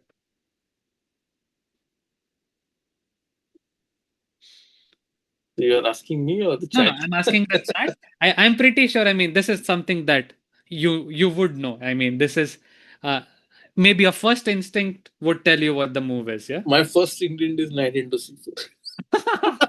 not mine. I love my pieces. I want to sacrifice on c4. Yeah, Yes. but I come from this school of chess where I want my material, yeah, sort of. That is why maybe me and Vedit worked out, yeah, in a way. Like we don't want to give our material, just keep the material with us, yeah. Knight into c4. I think it does look very appealing because b c4. rook e1, king f8, right? No, I just go queen e2 check. Yes. Oh, you want to go queen e2 check here. Queen e2 and queen e5. And if I go king f8, queen e5, yeah? Ah, Yes. that's over on the spot. So knight c4, your move still works. Maybe you should patent this square for yourself, sir. That's c4 square. But in this was okay, she played queen c8. Humpy plays queen So c8. Humpy has missed knight c4, I feel. Or she have missed rook b1. Yeah, queen c. By the way, for c6, I think knight c4 sure, but d5 trying to open up the board without sacrificing material is, I think, a more human way of playing, right? Trying to keep material on the board, and you're trying to open up the position. If black takes, bishop into d5, rook e1 is coming, And this we'll is win just gone. material. Yeah, it's just gone. Yes. So Humpy decided to play queen c8. Again, the best move in the position. Very logical. And now Divya has a very, very critical choice. We saw that bishop So g. which rook to move first? Yes, that's $1 million question. Yes, which rook to move first, So, right? as a coach, this is a very nice position because you develop your knight in the center, you Yes. develop both your bishops in the long diagonal, and Mm-hmm. now you have castle, you have control over the center, black king is in the center. So Mm-hmm. now which rook moves where? Mm-hmm. Mm-hmm. Yeah. Yes, exactly.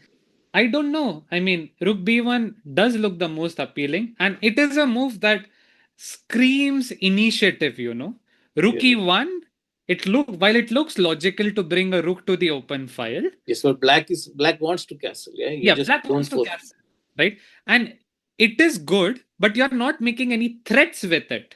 Yes, With rook b1, I'm making a threat. I'm immediately exerting pressure over the pawn on b5. I'm threatening moves like knight c4. And chess is a game of enthusiasm as well. You have to show enthusiasm with your pieces. That's what rook b1 might do in this position. And knowing Divya, I think you can take a very safe call on her playing moves like rook b1. That's why she played QGA e4. She wants to make it complicated and direct. yeah. So I think we can expect something like Mm-hmm. rook b1, Mm-hmm. castles, Okay. Castles. And bishop let's into say d6, let's say bishop d6 instead of bishop d6. Do we have any other candidate move? What about your knight c4 immediately? immediate knight c4. Yeah? You want Yeah. to play? Yeah. I'm just contemplating. No, but then knight into Knight c4. into c4, right? And unfortunately, because this file is closed, B file is closed, black survives here. White's best bet is to try and open up as quickly as they can with bishop into d6, c into d6, and now we have a choice. Knight into c4, and then you just go rook d8. Yeah, that's one. There's also rook into b5, which makes a lot of sense. You attack the knight bishop with a tempo, ignoring your knight because you're making a counter threat. You're bringing all of your pieces, and if bishop into f3, instead of just recapturing with the knight, which is a passive approach, you can be more ambitious, get your queen into the game with queen f3, attacking the rook on a8. And this also feels like a position that is dangerous. That being said, sir, I have a Knight, question. knight d7. Yes, and I know the computer screams that white is winning, but without any visible material advantage and with so less pieces on the board, do you think intuitively it feels to you that this position is winning? It's better, I will say, Yeah. because you have this c4 and d6 is so weak. Mm-hmm. Mm-hmm. But do we think that it's plus 1.5? I don't know whether it is plus 1.5 or 2. Yeah. Yeah. So my point is, But like Divya I have an open file. yeah. Black pawns are very weak. Mm-hmm. So I will any time prefer to play this position. Mm-hmm. Mm-hmm. Yeah, that's absolutely true. But to me, it sort of feels like I'm not winning on the spot, right? It just looks like a good position. So there is a possibility I might spend a lot of time in this position trying to find the finishing decisive blow.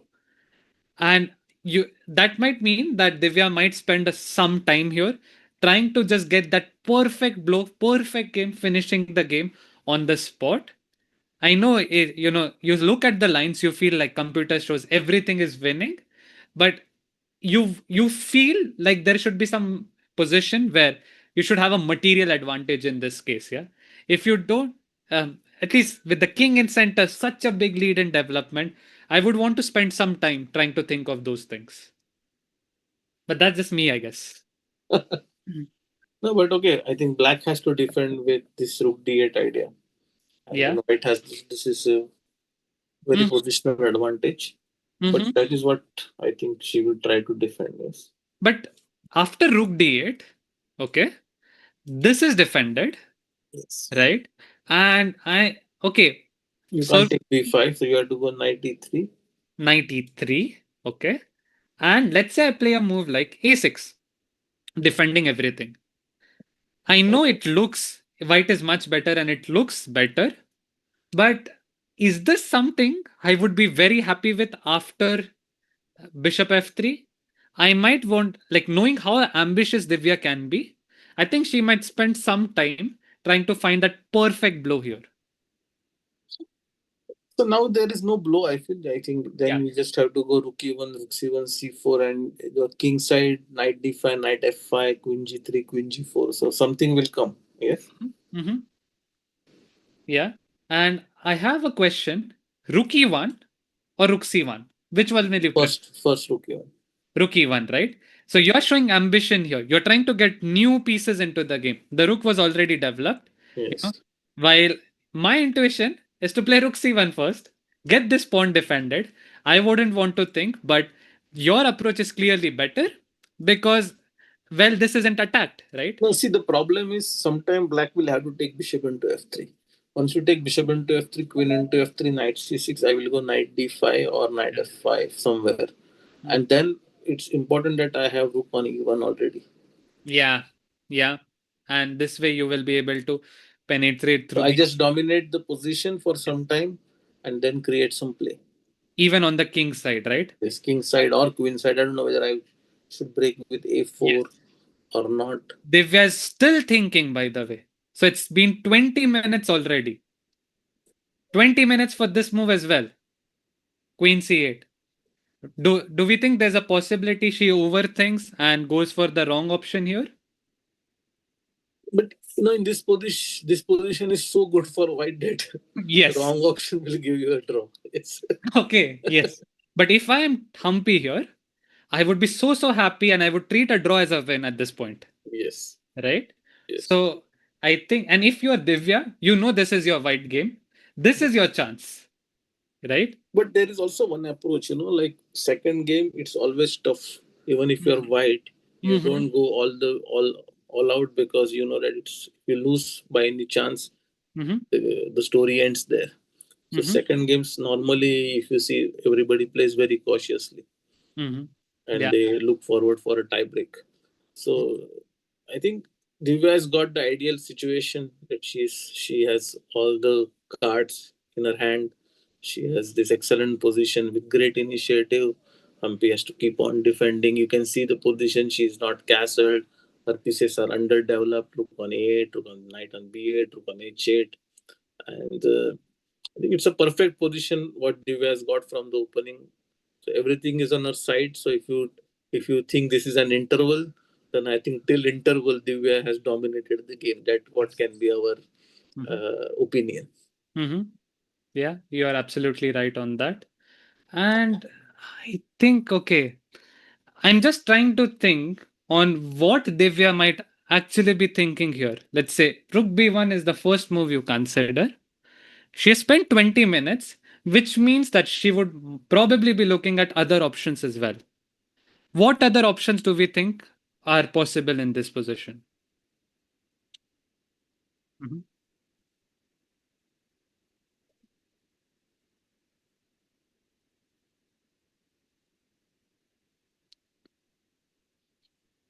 All right, I think we can prob still the time she's thinking. Is it okay, Dada, if we take a small break? Yes, thank you, Kushagro, and thank you everyone for joining the ChessBase stream, and we hope that once Sagar lands, she will take it over. Yeah. Thank you, everyone. Perfect. Perfect. Thank you very much for joining us.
Guys, we are back and knight into c4 played, right? So this is what I meant by going for the kill, right?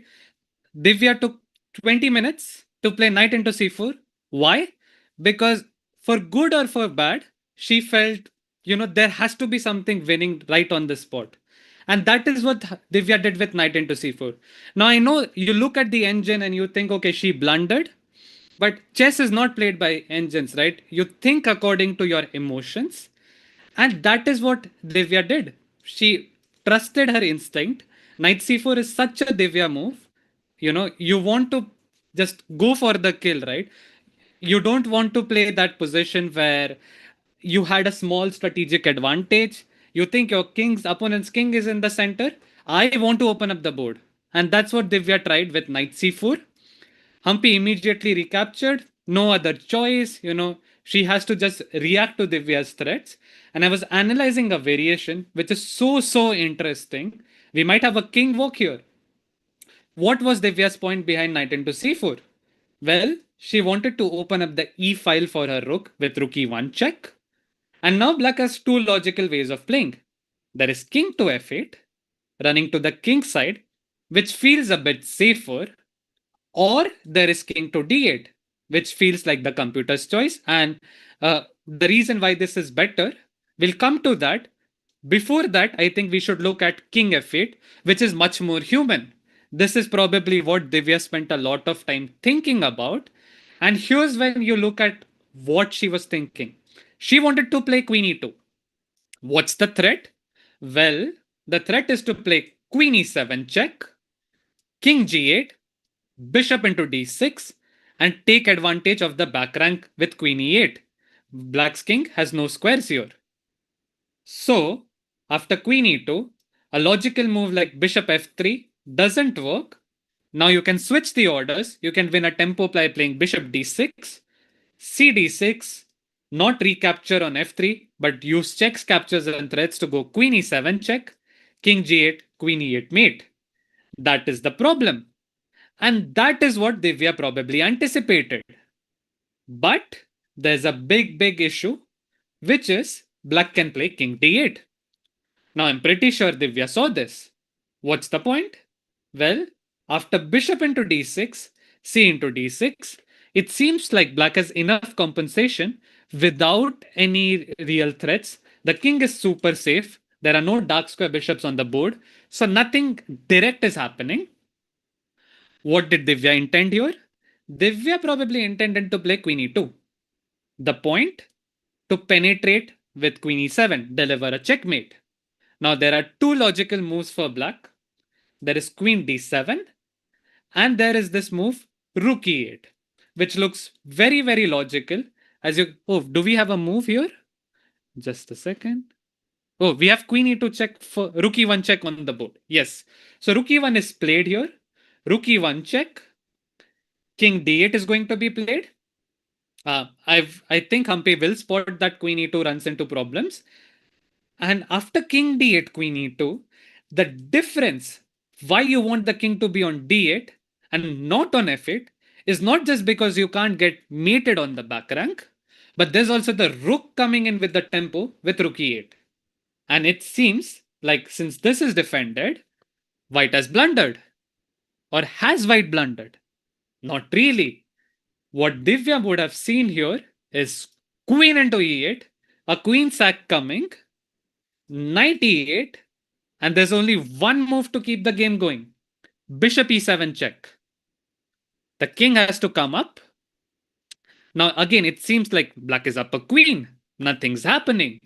But bishop to g4 check, attacking this and delivering a counter check to doing a discovered later down the line with the queen. King c6, and it's still not over. You don't immediately recapture. You play d5 check, winning a tempo, sacrificing material. Let's say if black takes on d5, you have bishop f3, and it's a mate. The king is mated in the middle of the board. That is the kind of complications Divya is looking for. But Humpy would probably play king b6, rook b1 check, the king has to hide on a6. And this is probably what Divya spent a lot of time thinking on. bishop into c8, bishop into c8. And if you understand the personality traits of a player, you will see how they think, right? And that's what Divya, you look at Divya, she's somebody who wants to go for the kill. She's someone who will try to play as dynamically as she can against Humpy because she knows her strengths, she knows Humpy's strengths, and that's what she's trying to do in this case. She's trying to complicate it as much as she can to take her into a mess where she is more comfortable. Now, the computer thinks this is okay. By the way, we have a move on the board. Humpy has played something. I'm waiting for. Oh, she played King F8. So Divya's strategy works out. Playing knight c4 is still very good because this is her forte. Complications is Divya's forte. And she's taking the game right into the direction that she wanted. Humpy played king f8. Now, after queen e2, I'm wondering what has Humpy in mind. There's bishop into d6 and queen e7 coming. How does Humpy solve this problem? To me, there are a couple of logical moves. The first one is knight to c6, securing this square on e7. And fortunately for Humpy, bishop into c6 would mean that this square is covered, and that would mean that black is winning here. However, after knight c6, Divya can play d5, going all in, kicking the knight away from here, and knight a5 unfortunately runs into bishop b4, where the knight's trapped on the corner of the board. White has also recovered material here. So after bishop into a5, they'll have the bishops, a much safer king, and a lead in development, along with the fact that these pawns are weak. This is a completely winning position for Divya. And after d5, if she plays something else, knight d8 is not possible. There is queen e7 check coming and a back rank down the line. It just seemed like Humpy is in big trouble. King f8. I think queen e2 is going to be blitzed out. But I'm also wondering if Divya thinks it makes sense to start with bishop into b7, queen b7, deflecting the queen away from the king side, and then playing queen e2 so that this queen can jump in here. However, now the computer is very happy with knight c6, and after d5, the computer says that let me just create a square for the king with h5 trying to run here. Now, this is something which is completely insane, probably not practical as well. But do you know why this works here and not in this position? Why is this good here? Not good here? Because this is an active bishop on f3. The bishop on b7 is a bit passive, and you want to keep your active pieces on the board, not the passive ones, right? So if you're attacking by using solid positional chess rules, you would play d5 first and not bishop into b7, trying to keep as many pieces as you can on the board, and then you're dominating here. Maybe, just maybe, Humpy thought of playing queen d7 here. And her point is she wants to trade as many pieces as she can with with dc6, bishop c6, bishop into c6, queen c6. And now, if you look at what Humpy wants to do, she says, I've traded everything and I am going to get my rook in. You don't have a lot of pieces left to attack me. However, when you violate basic principles of chess, right? In this case, Humpy was a bit slow on development. Things will always be somewhat problematic. And what Divya can bank on here is queen e7 check, king g8, and rook to d1, getting all pieces into the attack and threatening to play bishop d6, cd6, rook into d6, and then back rank threats with queen e8 or rook d8. This would mean that Divya has complete initiative. Oh no, she's just drinking water. I thought she made a move. So Rook d1, she has complete initiative. Humpy's pieces aren't going anywhere. And unfortunately for Humpy, she's in big trouble here, despite the position seeming harmless. A possible line, something which is very, very human here, is to play h6 to create a square for your king here so that you don't get mated on the back rank. Bishop into d6, white grabs the pawn, c d6, rook into d6, And let's say move the queen to a4, attacking this, right? You are attacking your opponent's weaknesses. You're trying to play principal chess. But now you're playing one piece down. That's the problem. The rook on h8 is dead. If it were on f8, this position would probably be okay, maybe even a draw. But because you have a lack of development, you will play rook d7. And unfortunately for Humpy, white is dominating here. Queen f7 is a threat you can't parry away. And rook f8 would run into rook a7. Ooh. There's something very, very strong here. Chat, white to play. White wins on the spot. I thought rook a7 is supposed to be the move. But because you violated your rules, there is something very, very dangerous. White to play.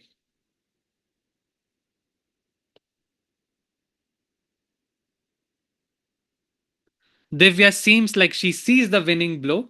I just by looking at her body language, you understand yeah, she's about to make a move. As a chess player, you get it right now. She seems confident. She looks like she knows what's happening here, and this is Divya's aggressive pose. This is her confident pose, right? So I would very much expect Divya to play something quite soon in this position. How do you play white to play here? How do you win this game?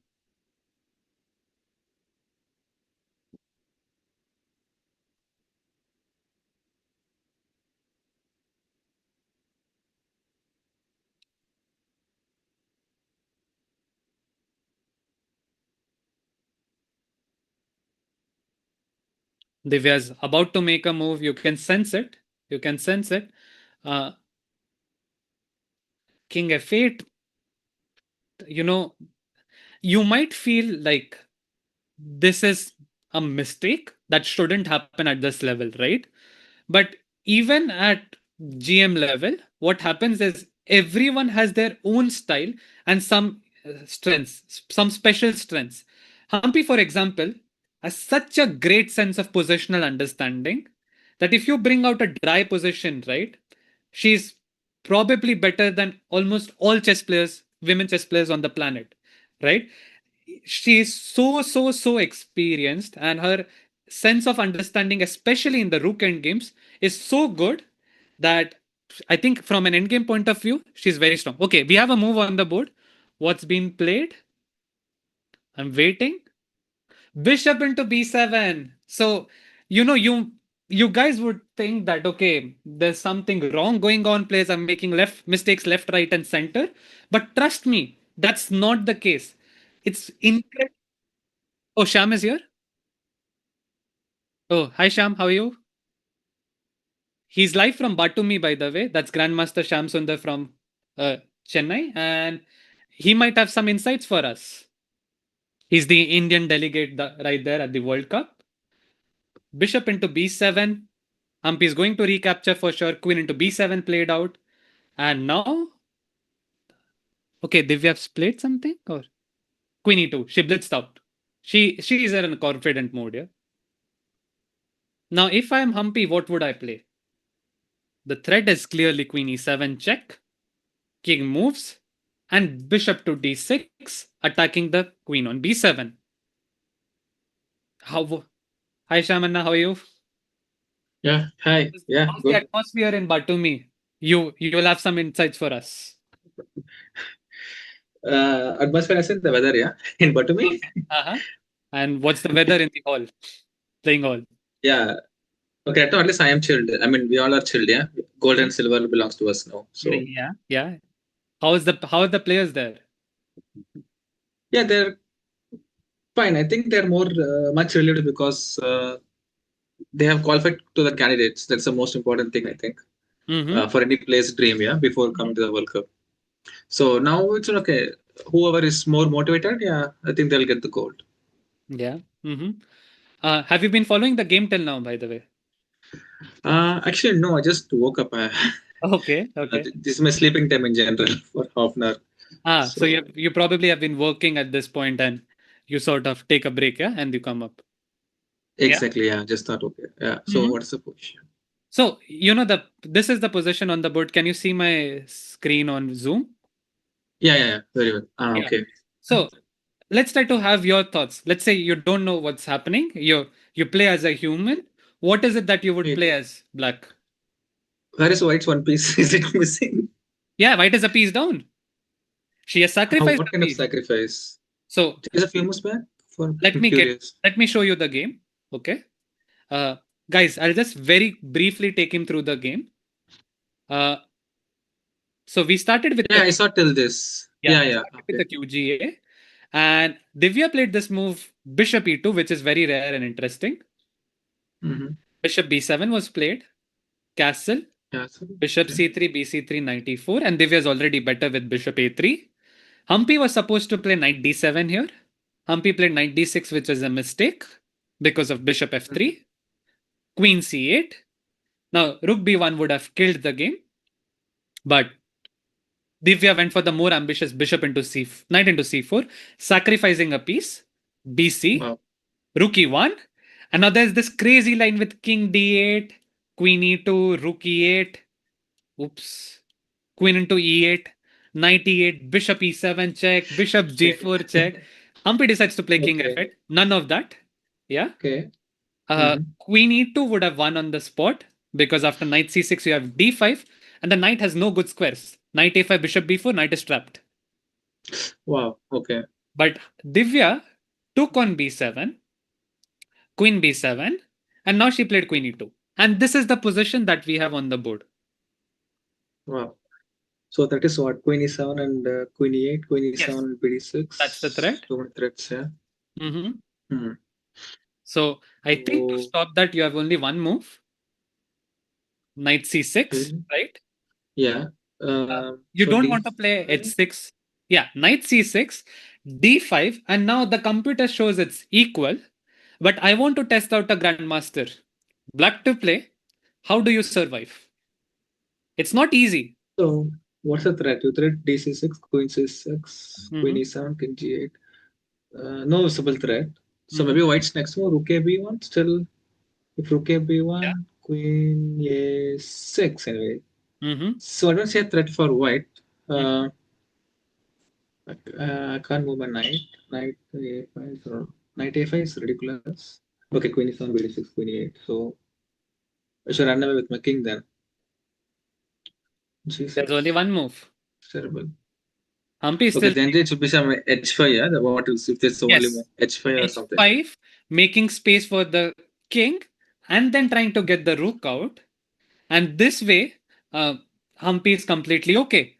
And knowing Humpy's style, I think H5 is such a classy move that she will spot. This is her forte. Definitely. Now, the time where Divya's time on the board was when the pieces were on the board, right? Mm-hmm. Mm. Humpy is more dominant in the parts of game where pieces are off the board and you play technical chess. And I think in positions like this, knight c6, d5, h5, a move where you bring your rook out, make your king safe, is such a Humpy move to make that I'm sure that she will probably spot it. Yeah, no, so typical idea. It comes in Berlin also, for example, H5, Rook H6, this Exactly. kind of stuff. And It's Humpy not a did big deal play for Berlin in this tournament twice. So, exactly, yeah. so she would have So known this motive, yeah? definitely, I mean, when I can know, I mean, Preeti can also know this kind of motive. That's the It's same thing quite I'm doing, man. typical. H5, Rook H6 is quite typical. She'll play anytime soon. Yeah, Did she yeah. play? Knight c6 played. Humpy plays knight c6.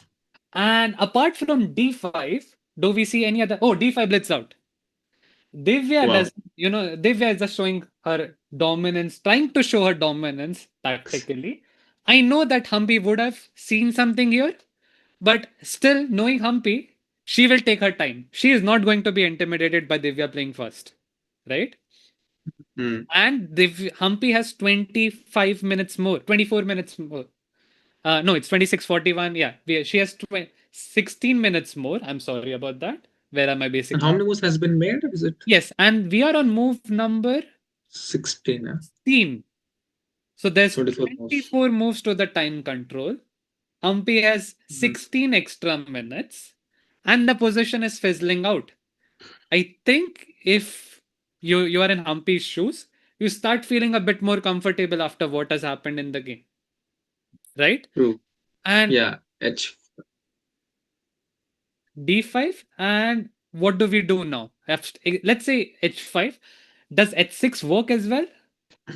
There is some pressure because you don't have rook h6 motive trying to get the worst place piece into the game, but you're still okay. And I don't, with all due respect to all players, I think Divya is not somebody who can outgrind Humpy in those endgames. That is Humpy's kind of forte. Yeah? So Hmm. unless, I don't know. Maybe Humpy is thinking h5 queen c4 probably. I missed it. So then Five what? queen c4. I Knight. can play knight e7 now that the queen is not there, Yeah. and knight Then d6. And then and my just d5 is also under attack. Yeah. yeah, and then just say my king is very safe. I have an extra piece. I'll survive. Maybe even win now. No, I was thinking some queen d3, c4, c5. Like alpha zero kind of stuff. Slowly, Yeah, yeah. for You know your initiative. classics, but I think you don't want to take so many risks at this point. Yeah. Uh, Uh, mhm. but anyway, white. I mean, had this been in semifinals, I don't know if Divya would have played knight c4 because she's in Yeah, the finals. yeah, yeah. Candidates is done, so that's why she went knight c4. I think. Also, Otherwise, knight c4 is very difficult. Yeah. I think both the players know each other very well, and that plays into the psyche. They have been in the Indian team for so long. They know, they've played against each other a lot of times, and like, so Divya has some sort of skill set that is a bit vulnerable, which Humpy knows. And Humpy has a sort of skill set that Divya knows is a bit vulnerable. So it's a game of, playing against your opponent at this point because you know them so well, right? I think that is also influencing the kind of decisions both players are making, right? If you look at the approach, did you know that Divya played d4 for the very first time in this tournament? Oh, Humpy plays Yeah. h5. It is. Uh, Yeah. Obviously. Yeah. okay, like h5. class. I know, yeah. Like when it comes to such classy moves, you can always bank on Humpy. She'll find these uh, positionally strong ideas extremely quick. And now, if I am in Divya's shoes, I would be criticizing myself because you had such a wonderful position at some point, complete domination, and suddenly everything's traded, right? Not so obvious what to do anymore. H5 is going to play h5, and after h5, I don't know what to do. Yeah, probably d6. So what could be Black's next few moves? So you want rook h6, king g8, no? Yes, So I just want to make my king safe, not get mated, and then have a coffee. That's the plan. yeah, I'm already having one. So Yeah. Well, cheers. So h5, I think rook b1, gaining a tempo makes more sense. Get the rook out. Uh, Queen a6. You win a tempo by playing rook b1. And now, okay, this is bishop into d6 is logical. C d6, d into c6, queen c6, queen e7, king g8, rook b7. And now, okay, now I understand the difference. Because we didn't have h5 earlier, right, in the line without bishop into b7, uh, the back rank threat was big. there was Now, no queen d5, yeah? yeah, and now there's only one threat to deal with, which is the f7 pawn. And so I can play queen d5. And keep in mind that white cannot bring this rook comfortably into the game because they're back rank threats.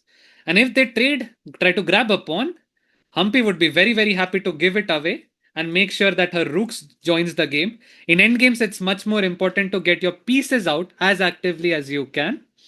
And that's what Humpy would try to do. Sacrifice a pawn if needed just to get the pieces out. And if she does that, she will be completely fine. So h5 played. I see two logical moves for Divya: d into c6 and rook b1. No, there's one more logical move, yeah? Offer draw at some point. Okay, that's an interesting question. You do you Okay, think it's 30 moves rule. that's one? Okay, we are already on move 17, yeah. So unfortunately, Yeah, that's not happening, right? yeah. And do you think? I have an hypothetical for you. Okay, let's say you are in one of the players' issues, right? You know the Mm. position is equal. Now, do you want to offer a draw yourself and sort of, in these matches, I feel the one who offers a draw sort of is a, it goes on to show that they're a bit weaker psychologically than your opponent. In world championship matches, especially, people don't offer a draw at all, right? They play till the very end. Why? Because you don't want to be the side that offered the draw. Do we think something like that would come into play here as well, or you think players don't care about that? Yeah, I don't think they will care. I think they'll just go to the rook end game. I mean, we just saw, yeah, Yeah. Yeah. major piece end game. It will fizzle out. She'll take d6, c6, Mm-hmm. and that's how only way I see where white can. Yeah. I was thinking like rook a b1, queen a6, queen b2, but again, doesn't so Yeah. But like I was like saying like some 97 queen b8 kind of stuff. I mean, uh-huh. it's not working obviously. Uh, Good try, but there is knight yeah, e6. but it's not working. Yeah, Yes. knight c8 is coming. Knight e c8. Yes. And black wins a queen. Nothing's happening. Yeah, yeah, So what else? What else can Divya try? And now she is down to 22 minutes. We are on move 17, which means, okay, 24 moves have to be played more. While Divya has to make a 17 move, so we have completed 16. 24 minutes till the time control. Not an easy position. Well, I would be very, very happy if I'm umpire. I mean, you yeah, sort of survived a scare. This is a game where Divya out prepared you. Then she also played well dynamically, right? And you are, I think this draw is equal to a win in some sense psychologically. yeah. Draw with black pieces especially. Exactly. Because the thing is, if we talk about the matchup, as white, it's easier for you to control what kind of position you want on the board. As black, Divya wouldn't be able to do that. It's Humpy who will be able to do that, right? And this means if Divya wants to beat Humpy in classical, her white game was probably the best chance. And tomorrow Humpy would be white. She would come up with her own ways to take a game into a position where she is stronger than Divya, right? And that would basically be mean that the game would orient towards Humpy's likeliness more. Uh, Divya's chance came on the board, right? She got the position that she wanted. So, just from a psychological perspective, if this game ends in a draw, I think Humpy would be happier, Yeah, right? definitely. Yeah. And okay, they were still thinking. Now, if you look at her posture, I do think the confidence has vanished away to an extent. Like couple of moves ago, she was very confident. She was leaning over the board. You could see the energy brewing in, and now it seems like a nervous energy for a chess player. You see her. Now she's getting back to the chair. As a chess player, you understand these things, right? The energy, the enthusiasm was there a couple of moves ago, and suddenly she's back into the zone where she's thinking a lot. You don't want that to happen generally.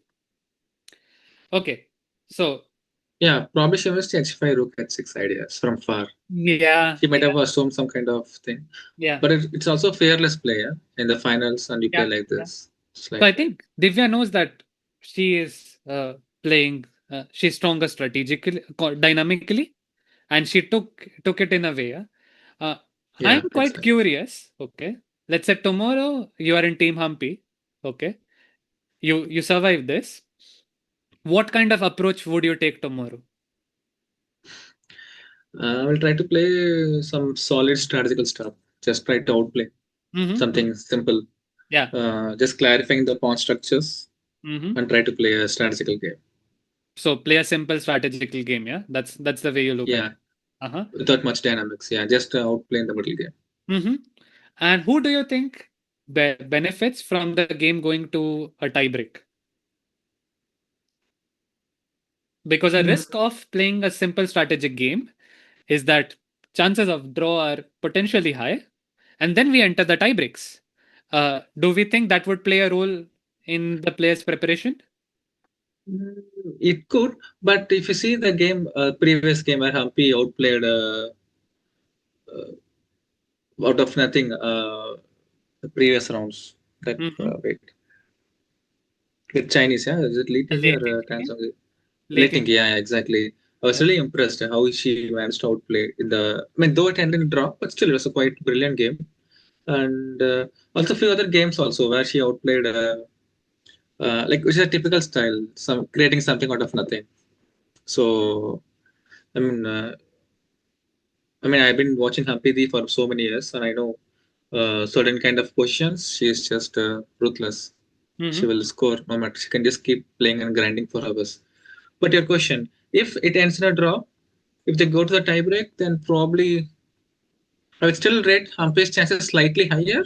But again, at the end of the day, it's about energy. I mean, the players are here for so long, uh, almost typical same routine and same food, all this kind of stuff. So it could go either way. But if it's slightly favorite, I'll slightly rate Humpy's chances slightly higher.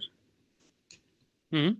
So I have a question on that note. You mentioned energy, right? Now you're live there. You see the players. Who do you like? Do you see the energy for both of them, or do you think that they are exhausted a bit? How's the atmosphere in terms of the players out there? Yeah, I mean, definitely they are visibly exhausted because of the intensity. It's a knockout format, so obviously they're exhausted. But yeah, but both seem to be relatively fresh only, fresh and energetic because there are also enough rest days, and there was yesterday also. So I mean, when you keep winning games, of course, we will also feel energetic when you go till the finals and kind of stuff. So I think both are well balanced. I mean, they have their own routine also. They go for long walk, more than an hour, and have their own routine. So I think um, probably same. Both are equally Hmm. energized. And I have a question. Uh, when you see the tie breaks happening, right? You were looking at Divya, you were looking at Humpy, right? The tiebreak against Lay was extremely energy draining in a way, right? Mm, Uh, mm. you that the game was so intense. There were 6, 7 matches played, right? If I'm not wrong. So Yeah, yeah. do you think those games put an impact on how you approach the first classical game and second classical game? Divya is coming in fresh. Uh, but there are only two, one rested, so it doesn't really matter. And especially when you beat a player like Lee J, the amount of confidence will definitely be high. No? So till the very end, uh, you are full energized and to beat a player like Lee is it's a phenomenal achievement. I What do mean, you think of? that to the candidate spots was at stake Yeah. to a certain extent. So despite that, yeah, Till the time Divya is thinking and we don't have a move, let's just look at the third, fourth game matchup. I think yeah, definitely. we haven't explored that yet, guys. There's a third match Hmm. sport game going on as well. It's between the two Chinese players, Yeah. and at So the I was curious. I was thinking that they'll quickly draw the classical formats and they'll go and fight on the tie breaks. Mhm. But yeah, because that made some kind of it was quite logical to me to do that because they of course prepared together. Mhm. Uh, even to the game till this much, they were coming together in the lift. They were traveling together from one lift to another lift most of the times when coming to the game. So I thought, okay, they will just draw and fight it out in the tie breaks. But yeah, kudos, they're fighting here Yeah. Uh, in the classical game. Yeah, I think the candidate spot is valuable and friendship is only when you don't play each other on the board, yeah? At the moment, Yeah, it seems like Leia is completely dominating the board with all the dark squares being weak. The knight is being very active. This bishop is coming out there. White has no visible targets in this position, while black can continuously improve their position, jump around with the knights, maybe kick the knight back with f6 at some point to try and target the e3 pawn. This is what we call a two result position, where black has absolutely no fear of losing. And if anyone can win this game, it's got to be black, right? So Lei would be very happy with the position she has, right? Despite being down on clock. That being said, let's get back to the Divya Humpy game. Divya is now down to so 14 minutes. Yeah. And I have a question for you. Do we think of this game turning tables where Humpy might press at some point in time, or it's like a far fetched imagination? uh, Maybe possible. Who knows? If the C3 pawn There is remains weak, there is no back 4 rank versus mate 4. here. Just a second. So sorry. There's no Yeah. back rank mate here. The rook is there. The rook on a8 defends this square. There's no back rank. Yeah. So yeah, I was trying to think where black could press, where rook at 6, rook g6, rook g5, rook d5. It's like a dream only. I don't think it is Yeah. So possible. let's say I think it's a common phenomenon where player who's better for the entirety of the game, they get in some problem, and then okay, rook b1 is played, by the way. Divya plays it out after a very long think. And if you want to be ambitious, let's say, you don't minimize your risks. And there could be some situations where things get out of control. At the moment, it doesn't seem like it. Rook b1, queen a6 blitzed out by Humpy, right? And Yeah, is bishop is the only move? Can I somehow maintain the pressure? Bishop c5. uh-huh, But uh-huh. does it make any sense? Okay, bishop c5. I am thinking of playing. Okay, if I play queen a5 to attack this, there is bishop d6, c And d6, d6, yeah. 6, and I can't Hmm. grab this pawn. This is a threat. I have a passed pawn on c7. White is winning here. But Yeah. after bishop c5, black has the cool-headed knight a5. Yeah, can I take c7? Queen e7, yeah? Yeah, yeah. Queen Queen e7, king e7 g8, queen check, c7. king g8, queen c7, and can I play knight b7? And the knights are very well interlocked. Actually, I want rooks. No, okay. Oh, sorry. Then king at 7 is unstoppable. Yeah. Hmm. So bd6, knight d6, nothing is coming. Mhm. So Hmm. I think this is okay. Oh, we have dc6 on bishop d6. So this is on the board. Bishop d6, cd6, dc6, and I think I don't see any other logical move than queen c6. Uh, Yeah, definitely. Queen is. so queen c6, and what do we do after that? So you are very good with your technical skills here. Do you see some try here, some small try for white in this position, or do we think there's absolutely nothing? Maybe. So what's is it equal pawns after one? Oh, So no, it's relax a equal at the pawn. moment. After queen c6, black would be up a pawn. But how will I pressurize you? I don't see a way. So queen c6, let's say queen e7 check is forced, king g8. So you're going to be playing at 7, rook b7, queen d5. I can't attack your h5 pawn. There is no some a4 kind of move, yeah? Maybe I can do a4 somewhere just to threat rook b5, but it's unlikely. Maybe I can play rook at 6 there.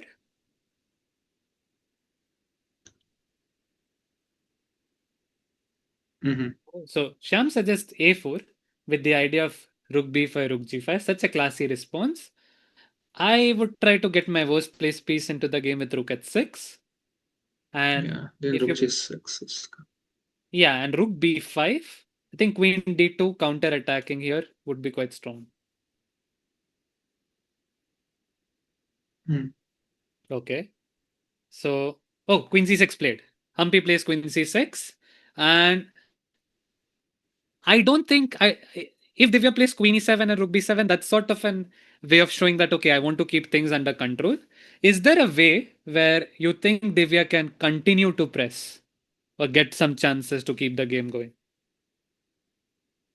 But it's quite unlikely psychologically because now the like imagine the mindset of whites before playing knight takes c4. You will be in a different mindset, and suddenly the position has fizzled out to where this is a kind of position where Humpy is clearly stronger. So I think the ideal mindset should be trade as much as possible and just take the draw somehow. Okay. Now, knowing the way Divya played this game till now, she went with full energy, played the most aggressive dynamic chess she could. Do you think you would want to be in that mindset now? Yeah, but it's not actually practically possible. No? I Mhm. mean, there are no more dynamics. Yeah, I think. I mean, it's a position is dynamic because the king and rook's placement. But black is only two moves away. Rook at 6, king g8, king at 7, and black is more than 5. Mhm. So I should grab the material as soon as possible. But rook b4, there is d5. So I don't know how am I going to grab any material. So this secures everything. But there is queen e5, queen e7, rook e5. But doesn't matter much. So you were saying that this is a possibility, yeah? Yeah, rook e5. Hmm. Yeah, I just thought at least I'm shutting down the a8 g2 diagonal. There is no more pressure on the g2 pawn. But the question is, what am? It looks nice. I place my piece on dark squares.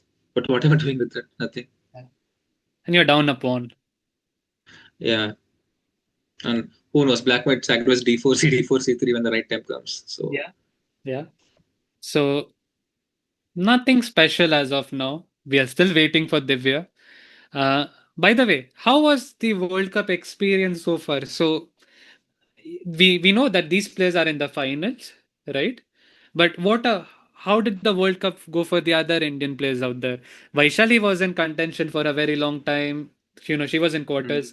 Harika, unfortunately, she got pitted against Divya. So we lost an Indian player out there. And we do see the success stories of these players out there. But how would you say for the players who didn't make to the semifinals and finals, yeah? How was the tournament for them, because this looks nice. We have some Indians already that are good, they have got great results, and then there are some who were very close. What were the mindset of those players like? yeah, I mean, some of the players, it was the first time in the in this World Cup. So we had 9 Indians. I think almost everyone played quite well, at least better than what they had expected before coming to the World Cup. I mean, of course, everyone wants to be top four, top six, but everyone will have realistic approach also. So in that case, I think most of them are satisfied. Look, let's say, for example, uh, Priyanka, for example, she played very well. Yes, Uh, she even created upsets. yes. She was even winning against Then this Polish women. I forgot. Kulon Claudia. Yes, a WGM. So Yeah, yeah, yeah. And I think Kulon then lost to Humpy in the next match, yes, next round, yeah. basically. Yeah. So that one and Padmini came too close to beat Kostoniuk, I think. Yeah. Yeah. She was just pawn up in Rook and pawn game. Then I mean, it's a drawn endgame. She lost, but she came too close. She played very well. She even gave a comeback also. So that was quite disappointing. But yes, I mean, she played very well till that point. And Vantika also played very well. She lost to Lano in a close match. She also played very well the whole match, a little bit tie breaks and or whatever it is. So yeah, most of the Indians, I mean, they must be satisfied with how the games went, their matches. So it could be a good experience for their next World Cup, like how to approach this kind of knockout events. Because it was the first time for Vantika, Yeah. first time for a few other players also. But yeah, it's useful experience for at least for the next time. So Rook B4 is played. They were not shying away from complications. You can So what if say, D5? yeah, D5. So now the A8 G2 H1 is closed. So what does she want now? Queen E7, Rook B7 to take A7? There is no Queen D5, yeah? Beauty. Uh-huh. Uh-huh. Clever. Yeah. So let's say I just play Queen G6. I try to keep everything guarded. Yeah, but the drawback is now the Rook and H8 is a bit funny. So you want King H7 next, yeah? Yes, Probably. I want to play King H7. Yes. Hmm. So let's say Rook K7, then King H7 anyway. Yeah? No, F7 is no, not F7 is hanging. King H7 anyway, yeah. A2 is also hanging. Hmm. Can I take first? Yeah, take King H7. Huh? Then white is a pawn. No, I mean Queen D4, I guess. I Yeah. think this white can press a bit, yeah. Yeah. Slightly. Some passed pawn. The pieces are dominating, not immediately, maybe let's say with h3 to create some back rank, and yeah, you have some pressure. True. Yeah, this white could be pressing. Yeah. So king h7 immediately. And it looks like, okay, Humpy should be okay, right? Because there's pressure over the h. So if I go h3 or h4, I don't know, h3.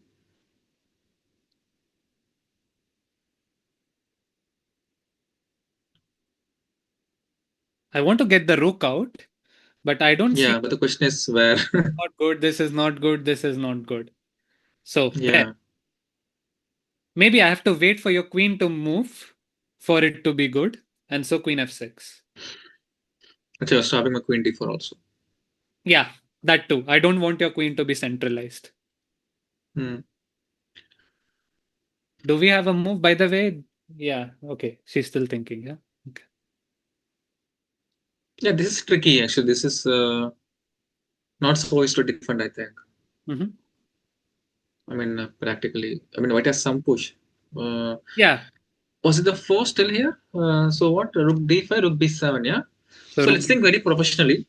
What if we play queen f6 instead ah, of queen g6? so Fizzling out so what Sham tries to to. do here is he's trying to exchange everything and go into the rook endgame, because as Pigbert Tarash used to say, rook endgames are drawn endgames. Yeah, doesn't matter. Yeah, You are down a pawn. You're yeah. spoiling your And it's a pawn. very professional approach by the top players. They just fizzle out to inferior endgames. Hmm, and rook d7. I thought rook e7 first, but yes, it doesn't matter. I think. So what is this? This king g7. Now you want rook e7, or no? You want to take d5 anyway. Then I might get the rook in. Rook b, rook Yeah, a. but I actually one pair of rook somehow, or no? If rook e7, I'll go rook h8. Okay, rook d5. Yeah, okay. Then rook h8. So Sham is talking about this and rook rook f8. Yeah. Yeah, yeah. This will Yeah. be Takes king f1. Don't you think there is some pressure in this rook endgame? but yeah, I mean, Humpy could fold this. Yeah. But rook b8, let's say. You want rook c, rook f? No, what do you want? A rook f5, yeah. But rook b2, rook a7, rook c2, rook a3 should be draw. Yeah, I think this should be draw. So this is what you mean. Rook a5, rook Yeah, I b1, was thinking rook rook b2. b2. I didn't want to. Yeah, rook a7, rook c2. And if I try to defend passively with rook a3, Yeah, it should be draw. H4 or king g6. yeah, the rook is incredibly passive here. The king cannot join because f2 is weak. And so Yeah, despite white being up on material temporarily, it's a draw. Let's get back to the position. Do you think Humpy would think of not playing d5 and probably rook c8, so that the line that we just saw with queen e7, king g8, rook b7, she might have queen queen d5. d5. But you're losing the rook pawn, yeah? Losing a rook pawn in any endgame is always tricky. Yeah, so Sham claims that white can have some pressure here because of the passed pawn. Yeah. Well, that's a slightly tricky choice for Humpy to make, but knowing Humpy, she's very, very good with these rook end games. So Yeah. Also, it's important that rook e8 loses on spot. Take everything on e8 and rook yeah, b8, rook h8. yeah. So the liquidation trick with rook e8 is not good, as Shah mentions. Takes rook b8 check.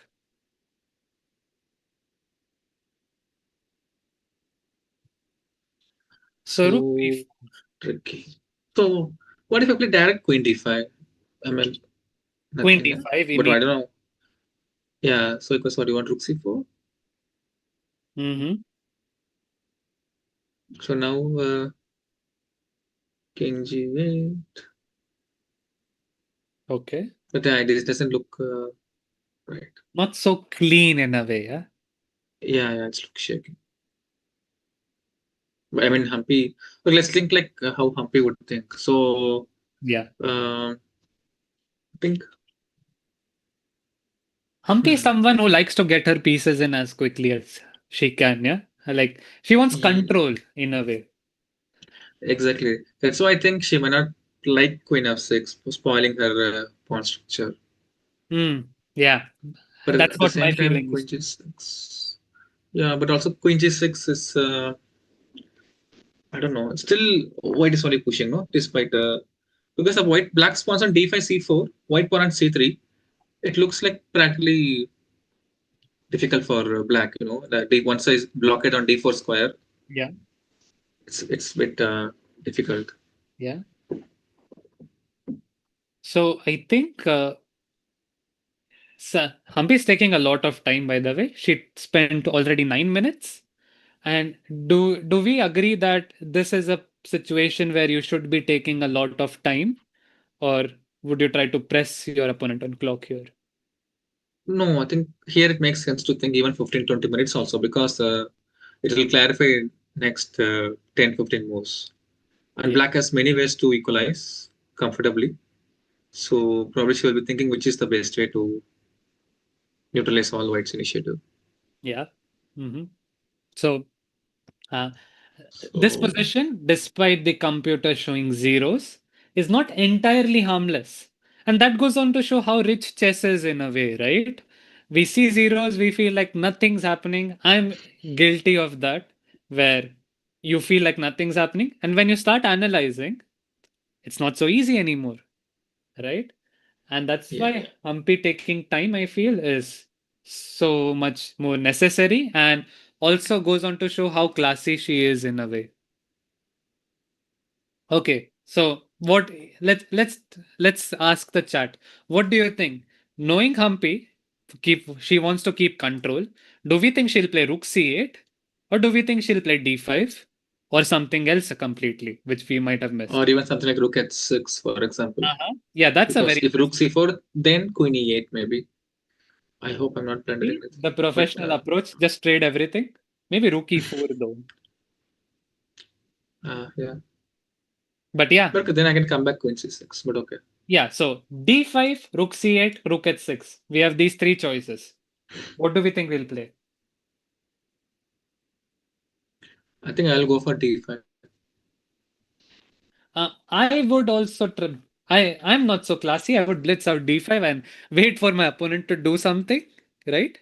Generally, you, I see that with very strong players, they sense where the critical moment is. Yeah, and Humpy realizes it in a way. She doesn't want to give any chances. That's what she is doing.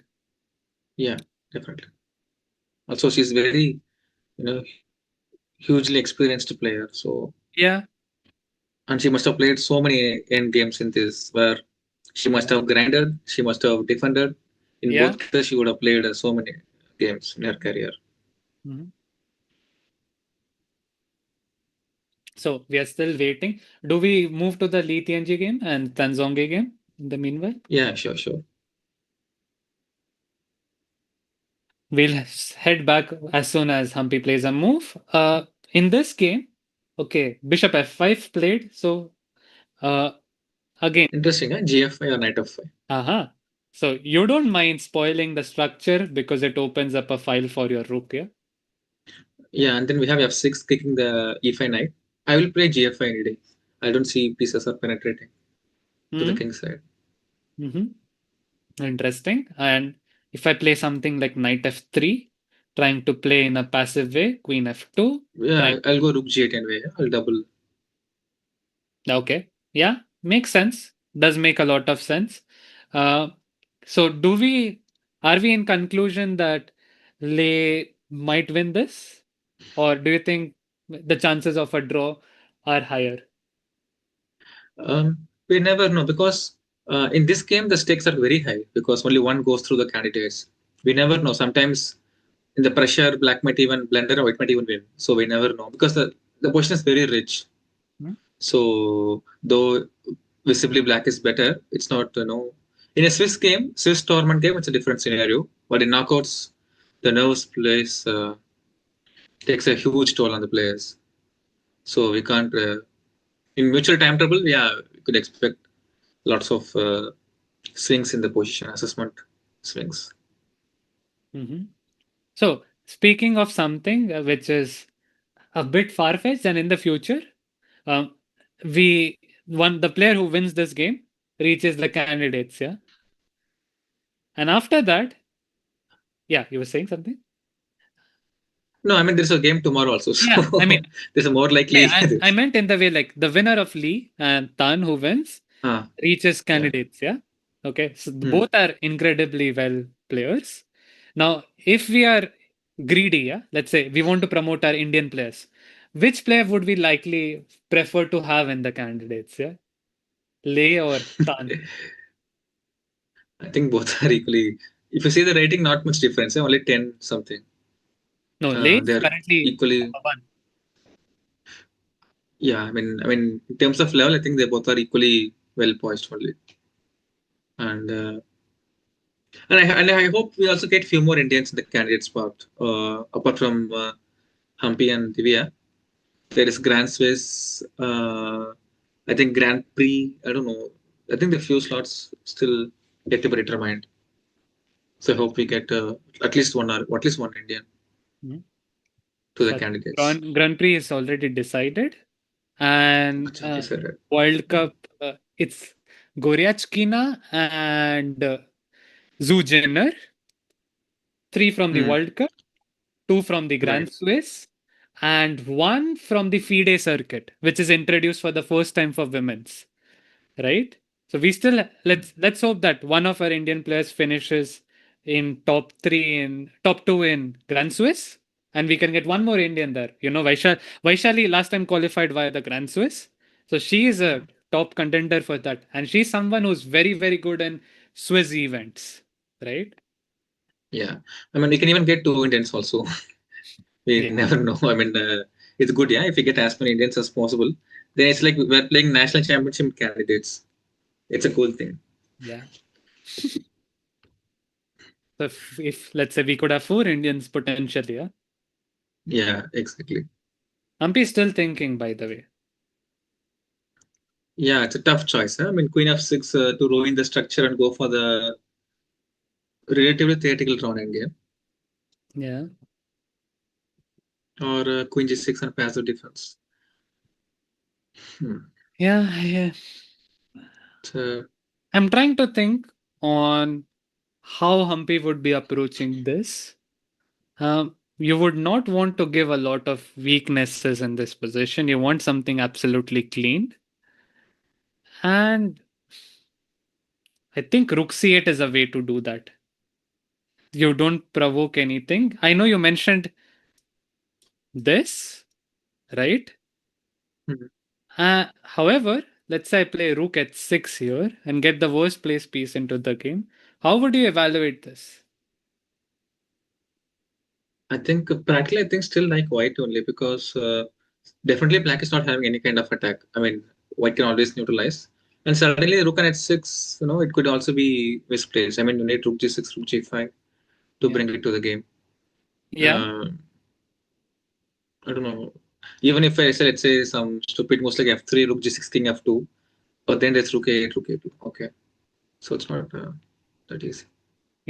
This is something that I'm thinking of. A bit far-fetched, but you never know. Yeah. The only reason I was concerned about h4 because let's say I'm exchanging the queens. I mean, white is exchanging the queens.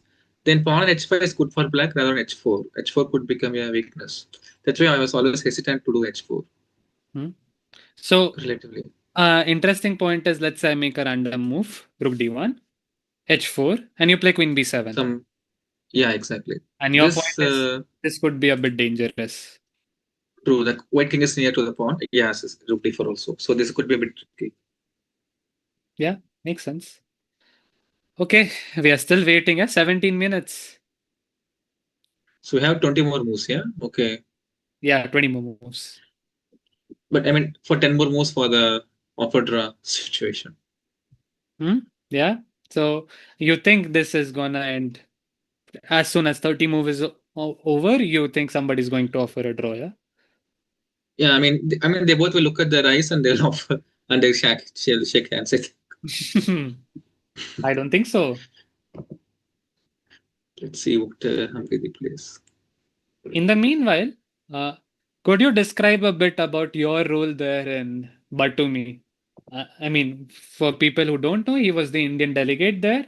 He's still out there, And I'm just curious on how things were for you. What was your role there? Did you assist any players? How was it?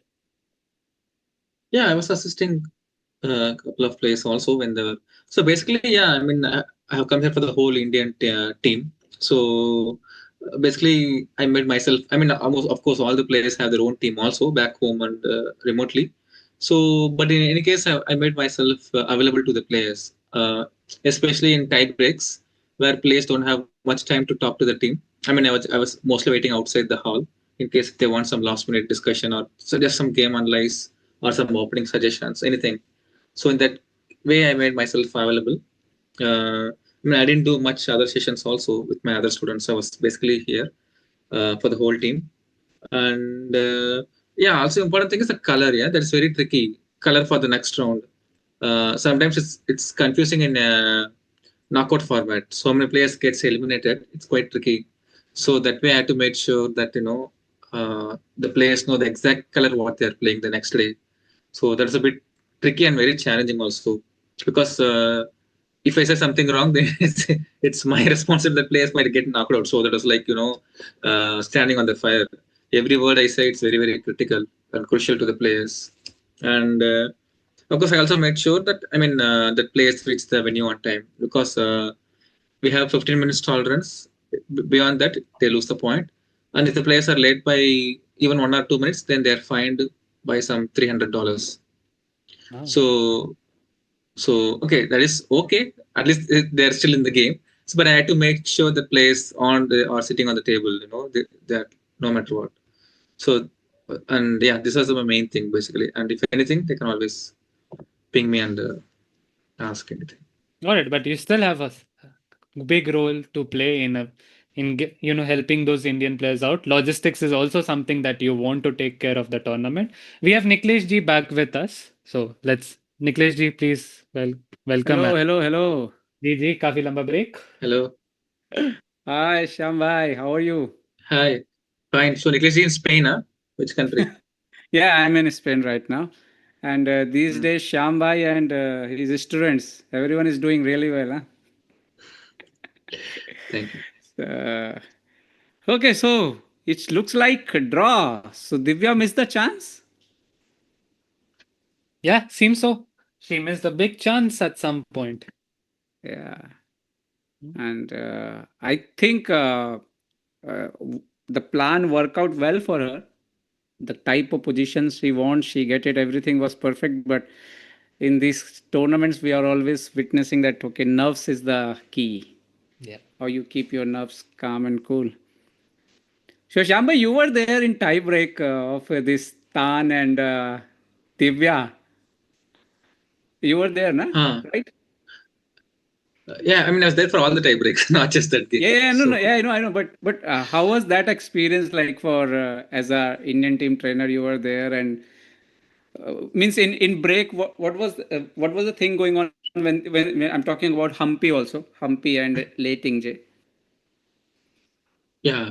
Uh, by the way, they were beat Tan, no? The Yeah. 1 point Yeah, final. They Divya didn't go beat for Tan tie and breaks. Humpy beat Ting J. Huh? Humpy, yeah, she was, yeah.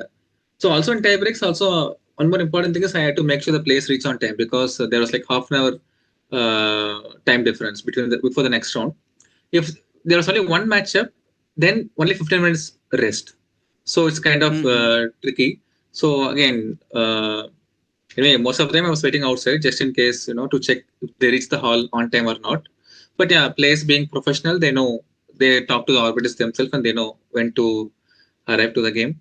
And most of their players had their own way of routine in time break. Like sometimes they don't even Mm-hmm. talk to anyone who is present outside.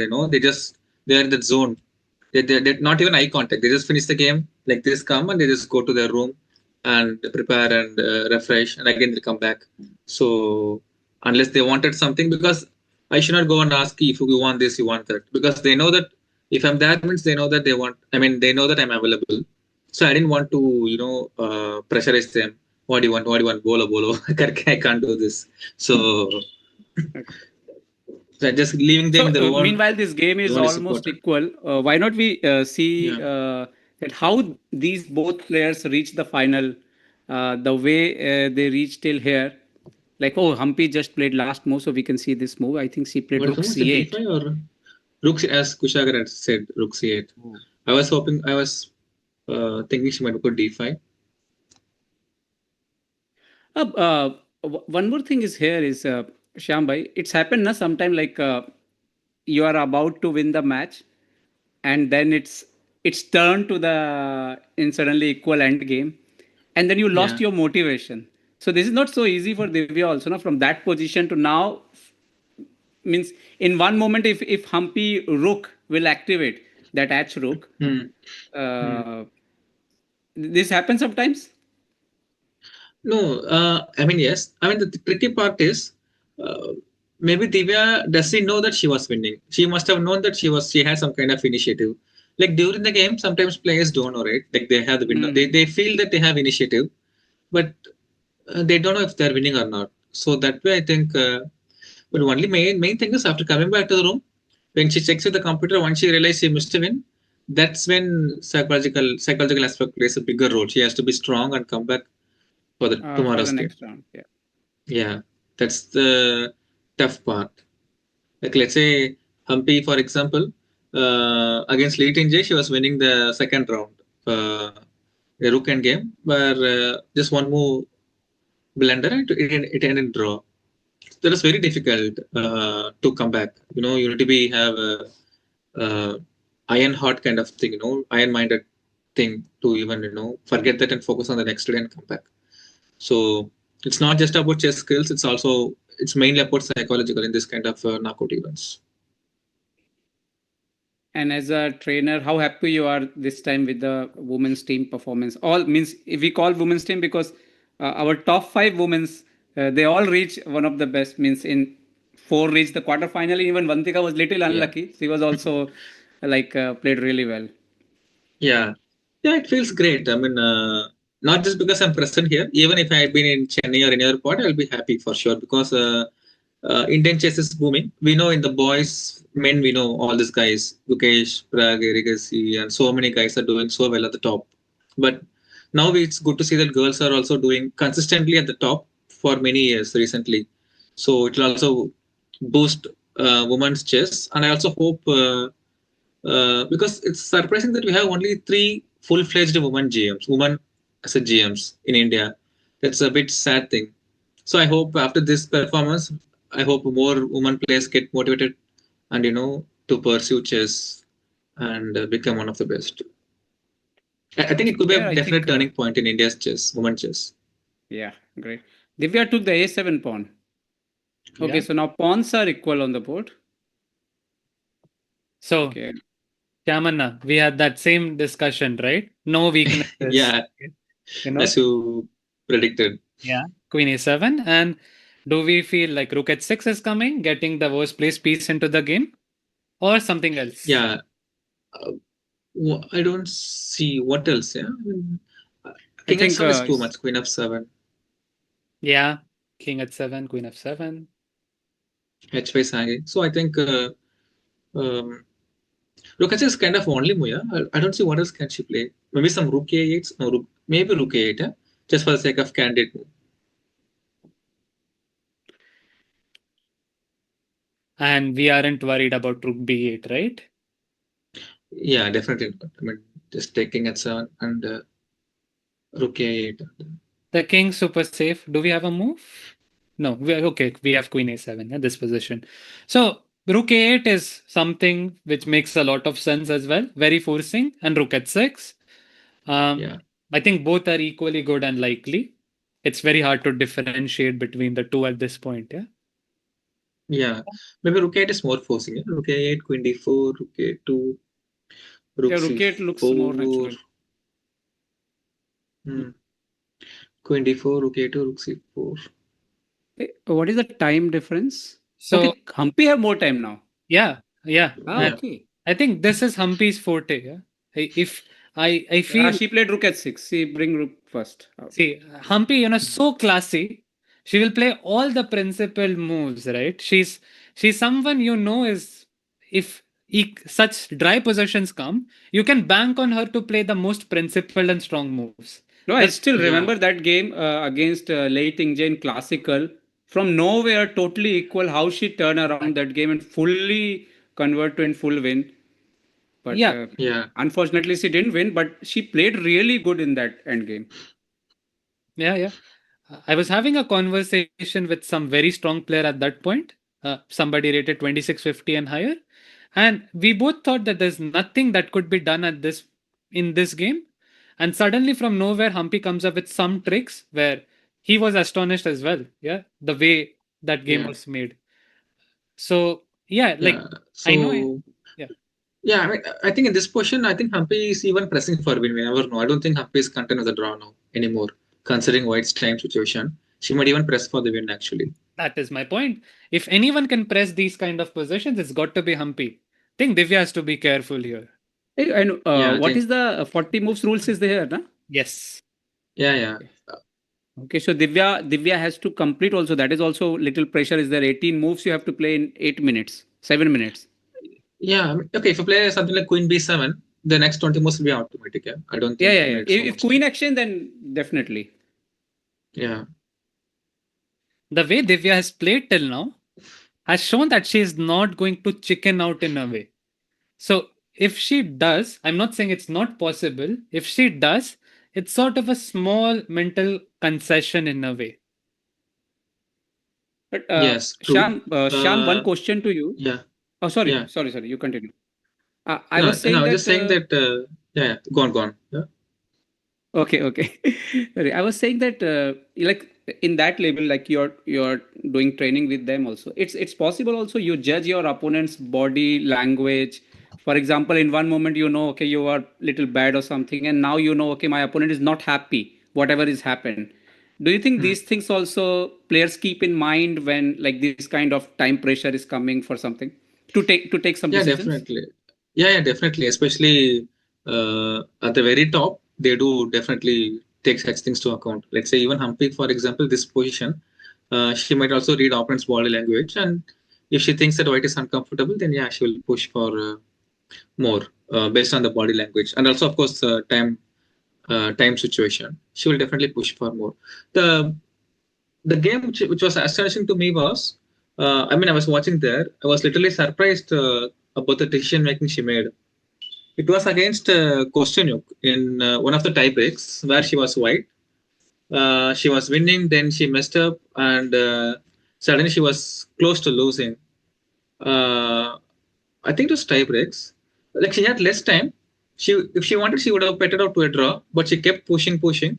I mean, though she messed up and she luckily survived. But that kind of attitude was amazing.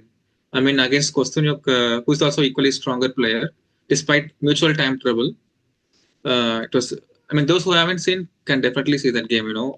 It's a in time trouble scenario. It was a brilliant game from both the players actually.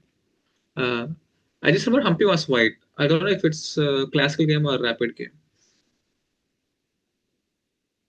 And now here Rook G6 is coming. Yeah. Then something G3, Queen F3. Yeah. And I can already start sensing that something might happen on this board. There is Divya is very so slightly drifting away in a way. Yeah. By the way, I think there's still some time. Humpy will think now since H4 is played. Maybe we can discuss the road to finals for both the players. It was quite an interesting journey, right? Niklesh ji, maybe you can present it to our viewers. Yeah, I think yes. So हम यहाँ पे देख सकते हैं. Let's see. So Humpy started against I think Afruza.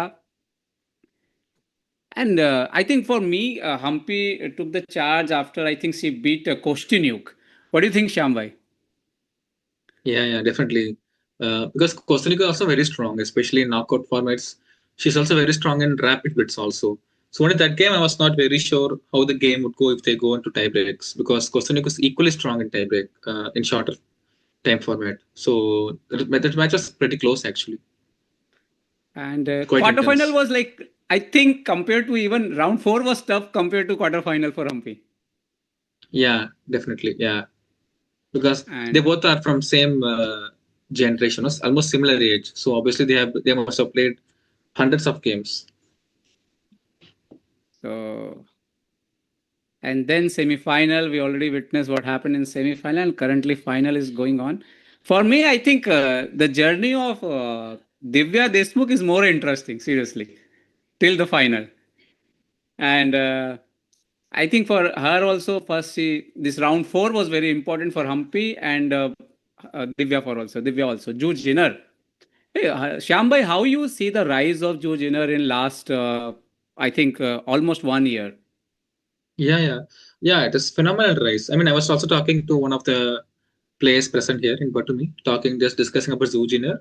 It was a quick rise, yeah. She gained some 100, 120 points in a year or so, from 2-4 to 25, 30, whatever she is now. It was because we see such kind of rise mostly in boys. We don't see that much, unfortunately, among women. Like, such a rise in that very short span.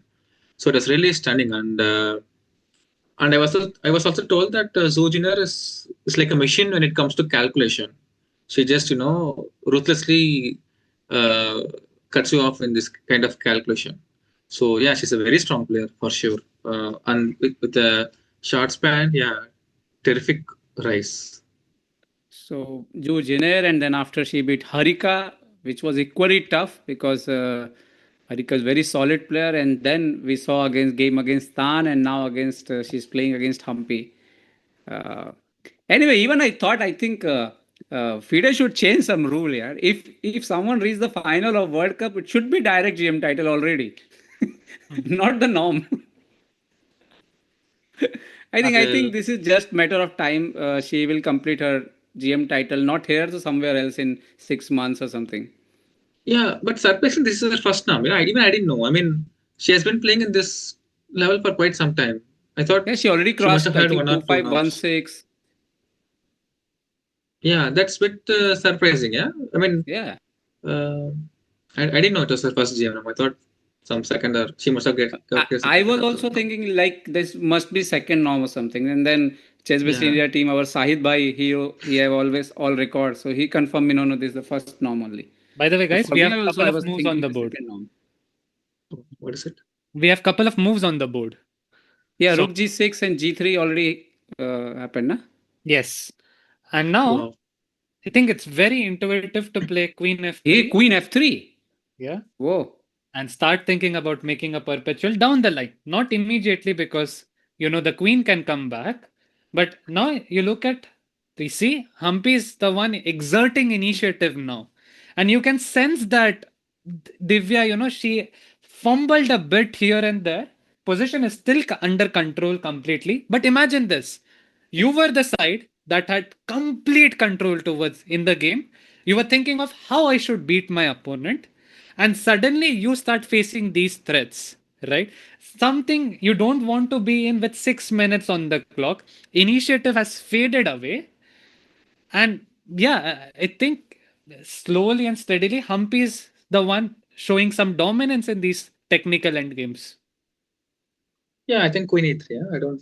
Also, one more factor is, yeah, definitely uh, post game, assuming this game ends in a draw, post game Humpy will definitely feel happy, and that despite having initiated to the opponent, she kind of neutralized and managed to uh, draw the game. But also one more important factor is, if let's say assuming Divya goes to slightly minus position where black is pressing, and if the game ends in a draw, again Humpy could be visibly upset that she couldn't outplay. So it could go either way, and Divya could be happy, like despite having a bad position and managed to draw the stronger opponent who's known for strategic conversion. So that mindset is very very tricky. It's the way how players take at the end of the day, but that's very tricky. But Imagine it's equal also players in like black. that, na? In like for example in boxing something you are defending all the time, defending, but at least you have to some one or two punch before game ended. So like Rook G6, Queen F3, something like okay, Black is also doing something now. Like till now, from right from the openings, he was defending, and now finally Black played some moves where White has to be careful. You Yeah, know, okay, it's easy. I think Queen E3 is coming anyway, but Queen E3 or even Queen D4. Yeah. I mean, Queen C3 is the only threat. Yeah, I don't see anything else. I mean, Rook G4, G5 is too much. I mean, Black will never play this kind of stuff. Okay, but I have a question. Queen e3. Okay.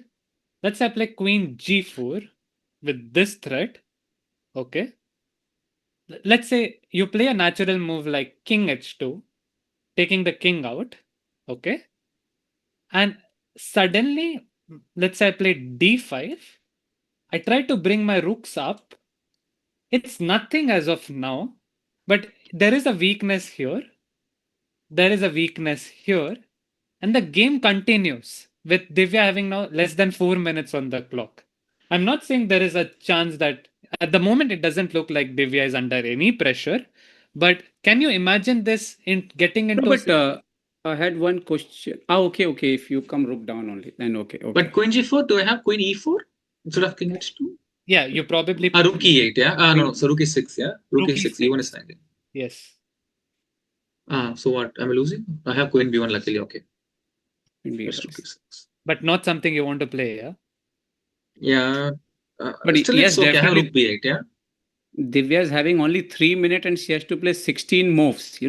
Sometimes uh, in pressure situation, anything can happen. Any small mistake, error. Yeah. But here, chance of error is, I think, very slim. And even if white errors, for example, still it will be like equal plus endgame where white can still.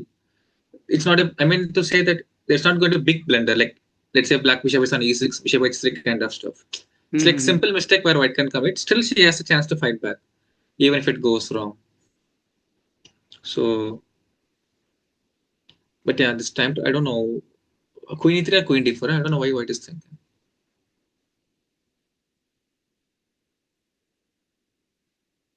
Oh, she's taking so much time. Yeah, and I don't see why. When what is she thinking? Is she thinking rook e3? That sounds desperation. Eh? It's like I have to win no matter what. Rook e3, queen e3.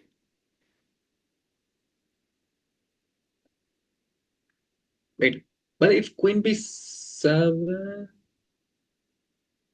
I have queen b7. Yes, I can get Queen d7. Ah, okay. no bb Bombay. Queen b7. Okay, okay. Just exchange, forcing queen to exchange. Yeah, Yeah, and then you can come to queen e4 also from there. Queen b7, queen e4. If I'm ambitious, can I play this without having to worry about back rank mates? but then you also have rook g3 draw. Yeah? I Yeah. mean, So what we are discussing is but you that can have a rook g4. Rook g4 is too much. Huh? King engine g6. after rook f6, black is already better. Acha, okay. Yeah, king g6 Yeah. is safe spot. Divya is almost Yeah, down she's to down to 1 minute. now, right? Wow. You have to check Less the than one video. minute. Actually, there is 15 minutes delay. Actually, what we see, it's not live in YouTube also. No, no, but whatever the time is there is correct only. Means whatever move she played, I think that moment. She played Yeah, queen e3. that is correct only. Yeah, yeah. I mean to say, who knows? I wouldn't be surprised if the players are the reception game could She draw played again. rook e3. It's Rookie 15 minutes delay. late. Rook e3 is a bit. Hmm. Look, one interesting thing is here, if you see, the white three pieces are not well coordinated, current position. Okay, queen d1 check, king g2 is played. Yes.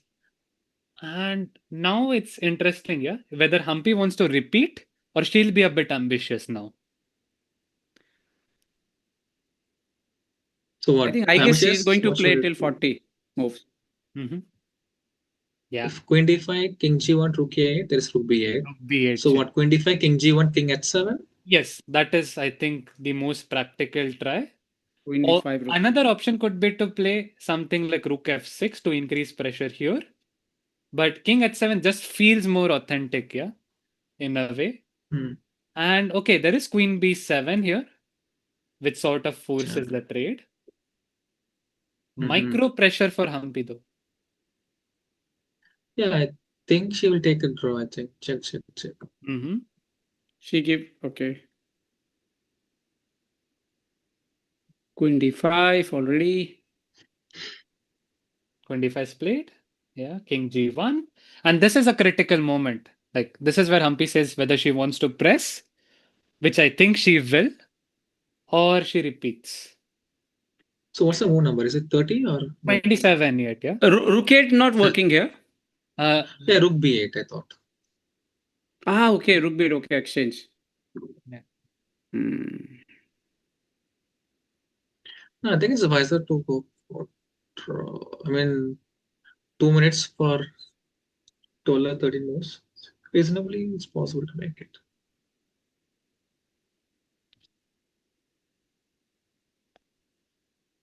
So assuming the sensible draw, yeah, tomorrow's opening choice is very interesting. What kind of strategy will she employ? She want to play a long game, strategical game, or she wants to prepare theoretically? The last classical game between them, I think, was in Pune Grand Prix, where Humpy won, I think, that game, no? Yeah, From white. Okay. From white pieces against Divya. right. Acha, what was the opening? Any idea? English. It's just c4 and f3, g3, yeah? So it was knight f3, knight f6, c4, c5, knight c3, knight c6, g3, d5, cd, knight d, bishop g2, g6, and this h4 line. Okay.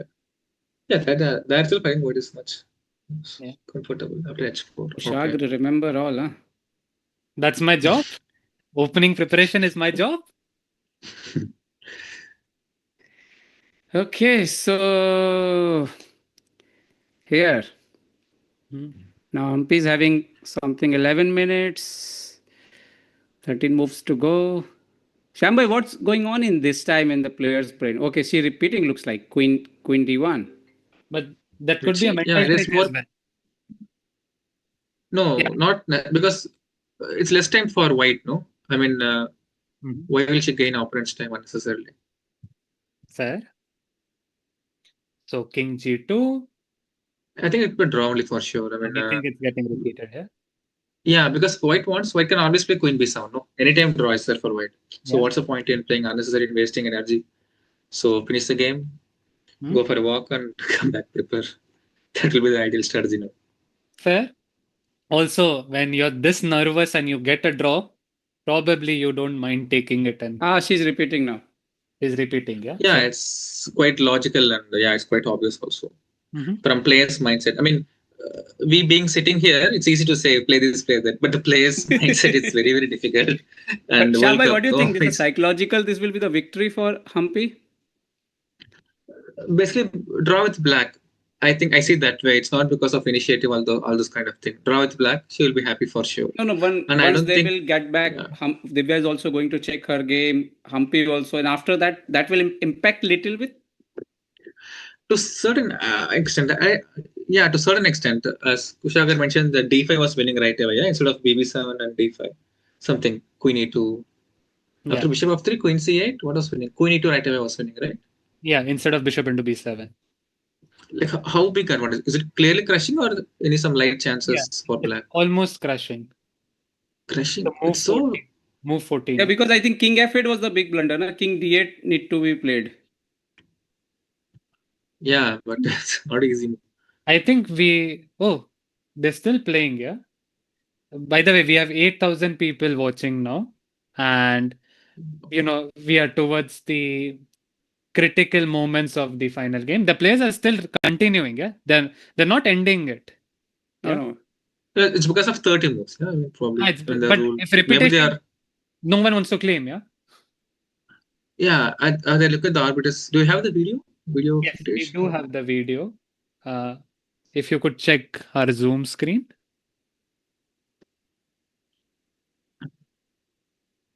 I don't see arbiter there. So there.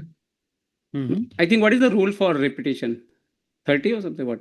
For taking a draw? 30, yeah. So okay, this one more only. I think they have to repeat only one more move. Yeah, so yeah, she's just thinking, making Divya slightly, nervous. Yeah, she played again. It's quite logical. Okay, now Divya has to respond the same move if she won't draw. Yeah, definitely. I think Divya don't have now any option because the situation is now totally different. Yeah, King H2 means rook f6 at least, and it's dangerous. Doesn't make sense also to play more like King H2. So For anyone who's yeah, watching right now only this final, so this is the best of two classical game, and if result will not come after two games, then this will go to tie break. So tomorrow Humpy is going to play with white pieces. yeah, surprising Chinese draw. Yeah, that is quite surprising. Litinji was better. That's quite puzzling. Okay, let's not switch right now. Yeah, I think this is a Yeah, critical. yeah, it just over. I think this game is a draw. I think she will play King G2 on the claim. Threefold, yeah. G2, G1, G2, G1. Yeah, G2 is Yeah. the third time. Okay. So Shyambhai, what do you think? The World Cup is in India now. Yeah, Will it's will oh, she changed the move. what? She played King H2 now. See, Divya, King H, you know, you can King H2. yeah, you can understand that she wants to continue. She's ambitious about this. Guys, thing with But yeah, this could be best backfire. yeah, and that is what I was about to say. This is now I think slowly and steadily the initiative is flowing towards Humpy. 10 Yeah, I moves. mean, I don't see a reason how White can play for winner. What? I mean, what is? But she play King Oh H2 some error. Rook f6 is played. Your move. no, already Shyambhai moves happen. Now Rook F6 already on the Happened. board. Wow, Yeah. that's Rook b2 played. So she's defending f2 and queen yeah, f1. it's I quite guess the point is rook e7. yeah, it's quite gutsy. Yeah, what Divya to even play like Yeah. this? Yeah. That too against a player like Humpy Yeah. when literally zero chance to even play for strong advantage. Wow, amazing fighting spirit. Yeah.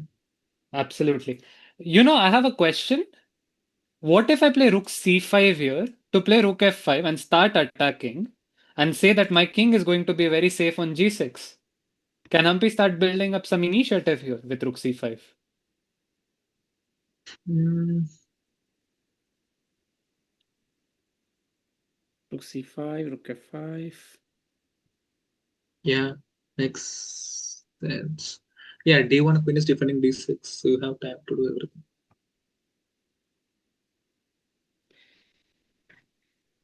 Hmm.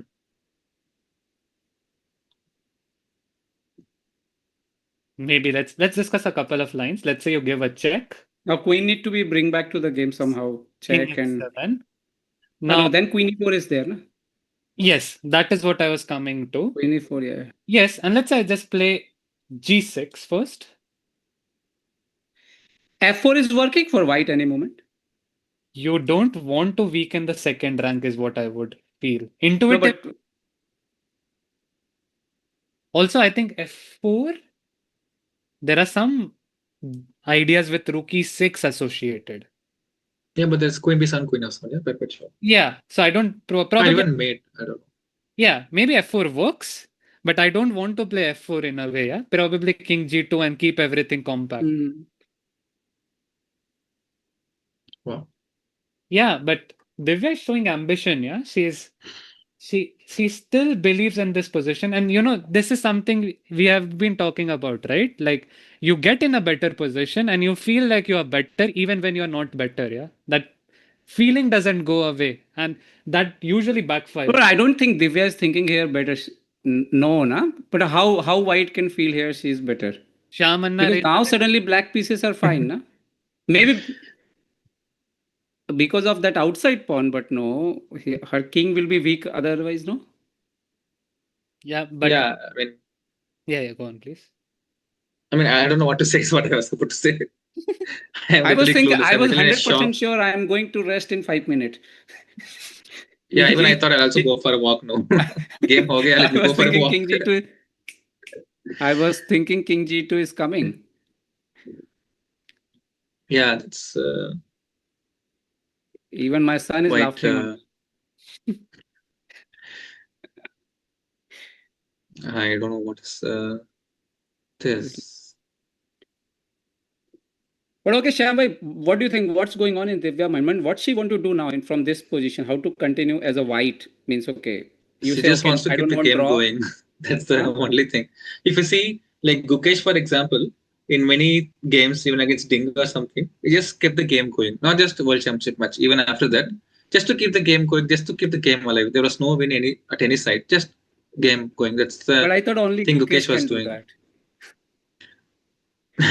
You Okay, need no different comments on kind of this. mindset and everything. His calculation is like next level when he's in best. So I think his Okay, it's a Gen style. Z kids, no? Huh? Kids Ah, these Gen Z. days. Kids these days. Maybe. So fearless attitude, no? So that's a good thing in general.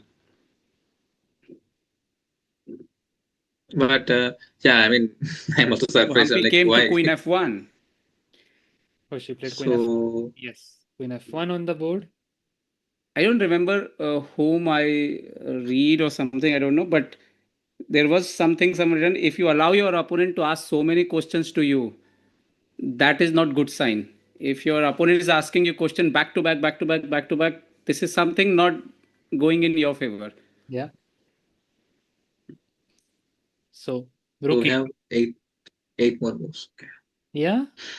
Okay. What do we expect here? Uh, I think this queen is fabulously placed. The rook is well placed. The only I piece, think rook need to become c5. yes, the only piece that is not contributing yet is this rook on c8. So you would want to play rook c5. But check. That queen a8, queen e4. Huh? Yeah, Queen g2 even. Yeah, yeah. there are some ideas like this as well. No, or even Queen H1. Yeah, trap the Queen on F1. Yeah. Okay, so we are still waiting for Humpy to make a move. Queen rook f3 is not working, right? Something rook. Okay, rook. This is I think queen b7 is there. Yeah. Yeah. Maybe King at 7. I don't know. King h7 first. Huh? I don't like either Queen A or Queen She played A5. rook c5. Yes, sir. She played. Okay. So Queen H. What if Queen H1? Forcibly Queen trade. But why will she play Queen H1? Yeah, if she's playing for. Yeah. Mm-hmm. But what will she play?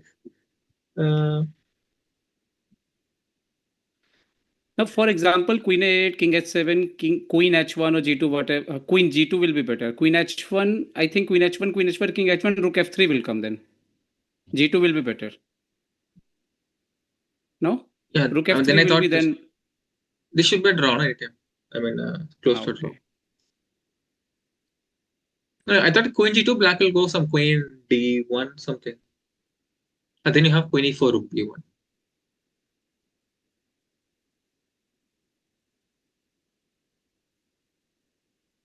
Something. Yeah, as Niklesh Bhai mentioned, maybe F4 is not so bad, yeah, because tying down the F5 rook.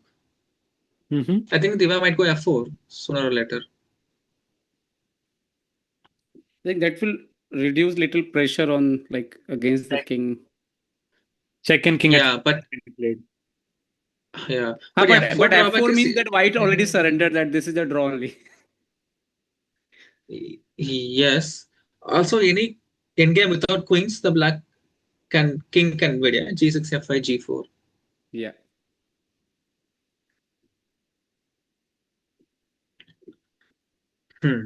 Interesting stuff. But okay, that's what anyway audience wanted, no? Some kind of adrenaline rush. That it's not a boring draw at least. Our It's a ChessBase fighting India draw. poll, people are voting 63% almost voting for Divya. Hmm. Yeah, but surprisingly not much viewers, yeah, for a tournament like World Cup. I think It's a they are bit. missing Sagar Bhai.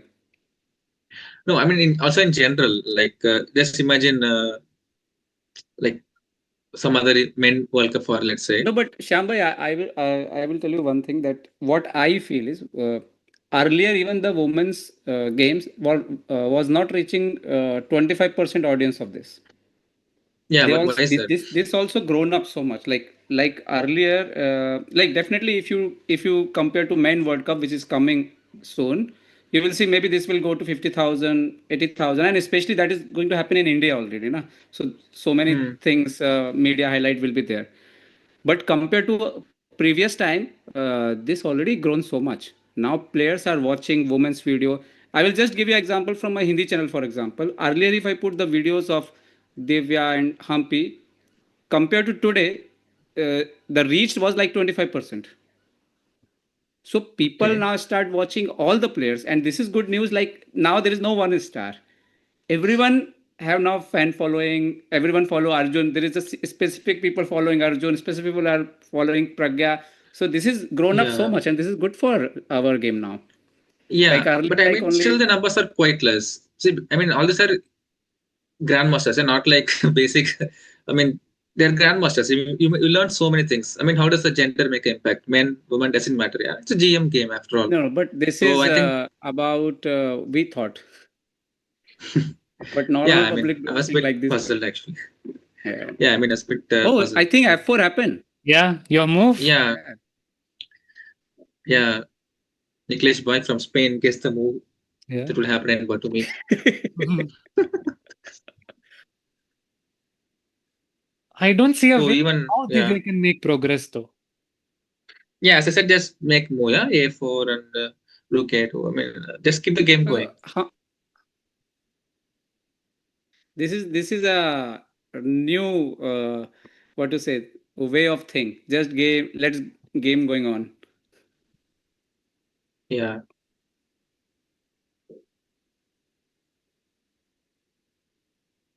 So Shyam you are living in Chennai only these days, or base yeah. is Where same, huh? else? Yeah, फिर क्या है, Dubai, USA, Switzerland क्या? I'm proper Chennai fellow. And now you're not playing much. I wish every now and then I feel like playing, but with the training schedule, it's very very difficult. And I mean, the guys I'm training are like, it demands so much of my time. I mean, the numbers are quite more like about 2 4. Let's say I'm training 10 to 15, even 20. So it's quite hectic. But I wanted to Whenever play I come something. to Spain, I always remember Shyam was like winning all the tournament in Catalan circuit. Yeah, they stopped that event happening. That Moncada Open, I won 3 times something. Next year they stopped only. I'm like, I'm winning rarely one event. Kyun? No, no. Just make it happen. They actually, that person who was organizer of Moncada, he wanted to just complete 25th edition, and he went back to his Okay. country. He's from Cuba somewhere, I don't know, but he went back to his country. Uh, yeah, but that's unfair from my point of view. I mean, very rarely I win events, specific events. Like, I have Moncada and this kind of stuff. So that's a bit sad for me. So, okay. So Humpy played D5. Why D5? Now C5, C5 rook is a bit. Yes, little hanging. So white Means player he rook don't E8. want to Yeah. allow that queen to come back, no? Ah, wow. Hmm. Rook b5 and make a perpetual. Or play some king Oh, G6. Yeah. Taunt your opponent. See what. Show up the mate if you can. But it's not losing, right? King G6. I'm a blundering. Rook E5. Yeah. Uh-huh. Yeah, yeah, yeah. Oh, rag game. Yeah, yeah. We have to be careful. uh, So, could she yeah. have played rook e5 here?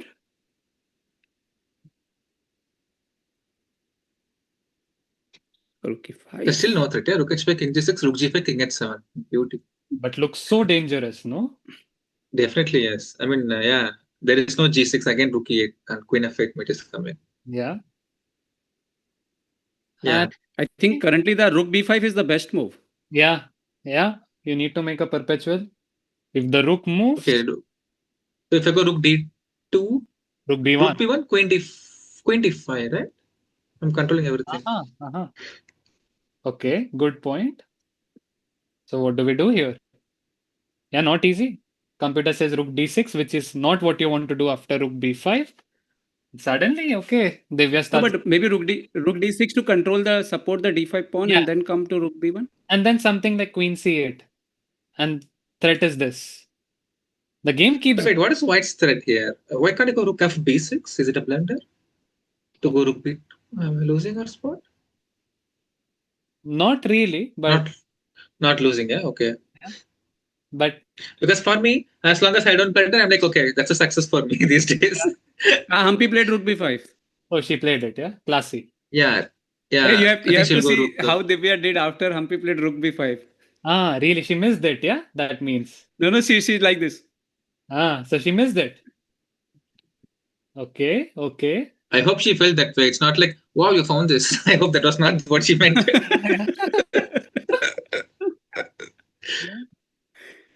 Okay, now we I have mean, the players' mind voice could be funny, yeah? The way how they think, mind voice for younger people when they play older.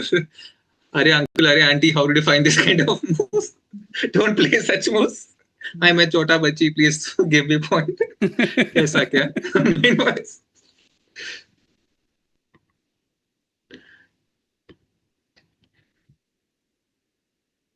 So, how many moves are there? We are in what, 35? Yeah. Oh, rook h8. Came finally, king g6. yeah, 30 seconds now. And 4 moves. Yeah, there is nothing like rook at 6, yeah? As happened in Carlson Karakin. yeah, got it. You know your classics. That is classic, yeah? I thought Yeah. Ali Kane was classics, Ali Kane, Casablanca. But times have changed, yeah? Yeah. Gen Z kids and the boomer. Ah, Divya, What? okay, this is draw now. So she took, yeah? She took Yeah, she took she took b5, b5. Yeah, she took. but rook d2 was more to the point, yeah? But why did she panic? Maybe she missed rook b5 and then you just want to make it clear, yeah? Ah, okay. She's like, okay, you're playing well, okay. Yeah. You deserve half a point. That's how she felt, yeah? yeah. Good defense, Mataji. Okay. But what Divya is thinking now? Gets 3. Yeah. Wait, can black play for win by any chance? King h1, rook e6? Oh, f5. Rook No, b1, wait. yeah? Rook b1. Ah, rook b1. Then you play queen f3, yeah? Draw. yeah, of course. Just to show I'm also playing for win. Yeah. It's like, Yeah, they're repeating. Look, yeah. look, you can see Divya body language. Yeah. She feels upset, yeah? Too late to feel upset, yeah? She must have felt upset early in the middle game, I think. Now it's too late, actually. Or she's upset because the game is over. Maybe she wanted to play 70 hours, Yeah. 100, 120 moves. She looking Humpy. Oh my goodness. Okay. Now. I saw some fire. Okay. It's repeated. I think they shook hands as well, if I'm not wrong. Yeah, Really? arbiters Yeah, there. Yeah, they shook hands. yeah. Okay. Okay. Yeah. So finally, we all can relax, yeah? So now is Except the half players. and Yeah. tomorrow Humpy is going to play with white pieces. Shambhai, before you leave, Yeah. what do you think about, Yeah. according to you, psychological point of view, who will, okay, you are Indian team trainer, okay, I should not say something like this, No, but I'm just yeah, I'm not going to say any name. I can just say, I'm curious to predict the opening. I maybe NF3 and C4 make one C4 or some kind of London also. But London is dynamic these days anyway. Yeah, maybe NF3, D4, E3 could be interesting choice by White tomorrow. I'm curious about the opening choice. so Let's see. तो ये आज का खेल जो है वो दोस्तों draw पे समाप्त हो गया है। दिव्या एक समय बढ़त पर थी लेकिन वो अपनी बढ़त को भुना नहीं पाई और हम्पी ने एक बार फिर से अपने अनुभव से कमबैक किया और गेम को बराबरी पे समाप्त किया है। तो I feel psychologically now Humpy will be in advantage tomorrow because not only she's going to play with white pieces, but also when they are going back home and going to check their game, they will realize that what Humpy Humpy ने पूरा point बचा लिया है actually में. So it's let's see. क्या होता है कल? Kushagra, what do you think, which opening white is going to choose tomorrow? I think something dry or positional. That is more suited towards Humpy style. And Divya would look for ways to make it a bit complicated, right? So looking forward, I do think tomorrow is going to be a long day where both players want to keep it safe but keep the game going. And Humpy having the white pieces, Divya showed what her strengths were in this game with dynamism. Next game, we'll probably see Humpy showing her strengths with white and trying to take the game in that direction. Yeah. So yeah, So exciting game tomorrow. Let's see how it goes. Yeah. Thank you Shyam भाई, and Yeah. Thank you all the viewers, and हम कल वापस आएंगे. Will be 1 p.m. in Barcelona, 4:30 in India. Yeah, 7 Okay. p.m. in Batumi. Yeah, I think everyone in different time zone. So I hope Yeah. maybe Sagar bhai will So also join tomorrow, because as I think he's about to reach India soon. So let's yeah. see. Also tomorrow is Sunday. I hope more viewers then. So you Yeah, guys can Sunday is bring there. your friends, families, and sit in the TV and watch Yeah. the match and the commentary. Okay. Yeah. Okay then. See you. Bye. Okay. Bye bye. Thank you. Thank you, everyone. Thank you so much. Yeah. Take care.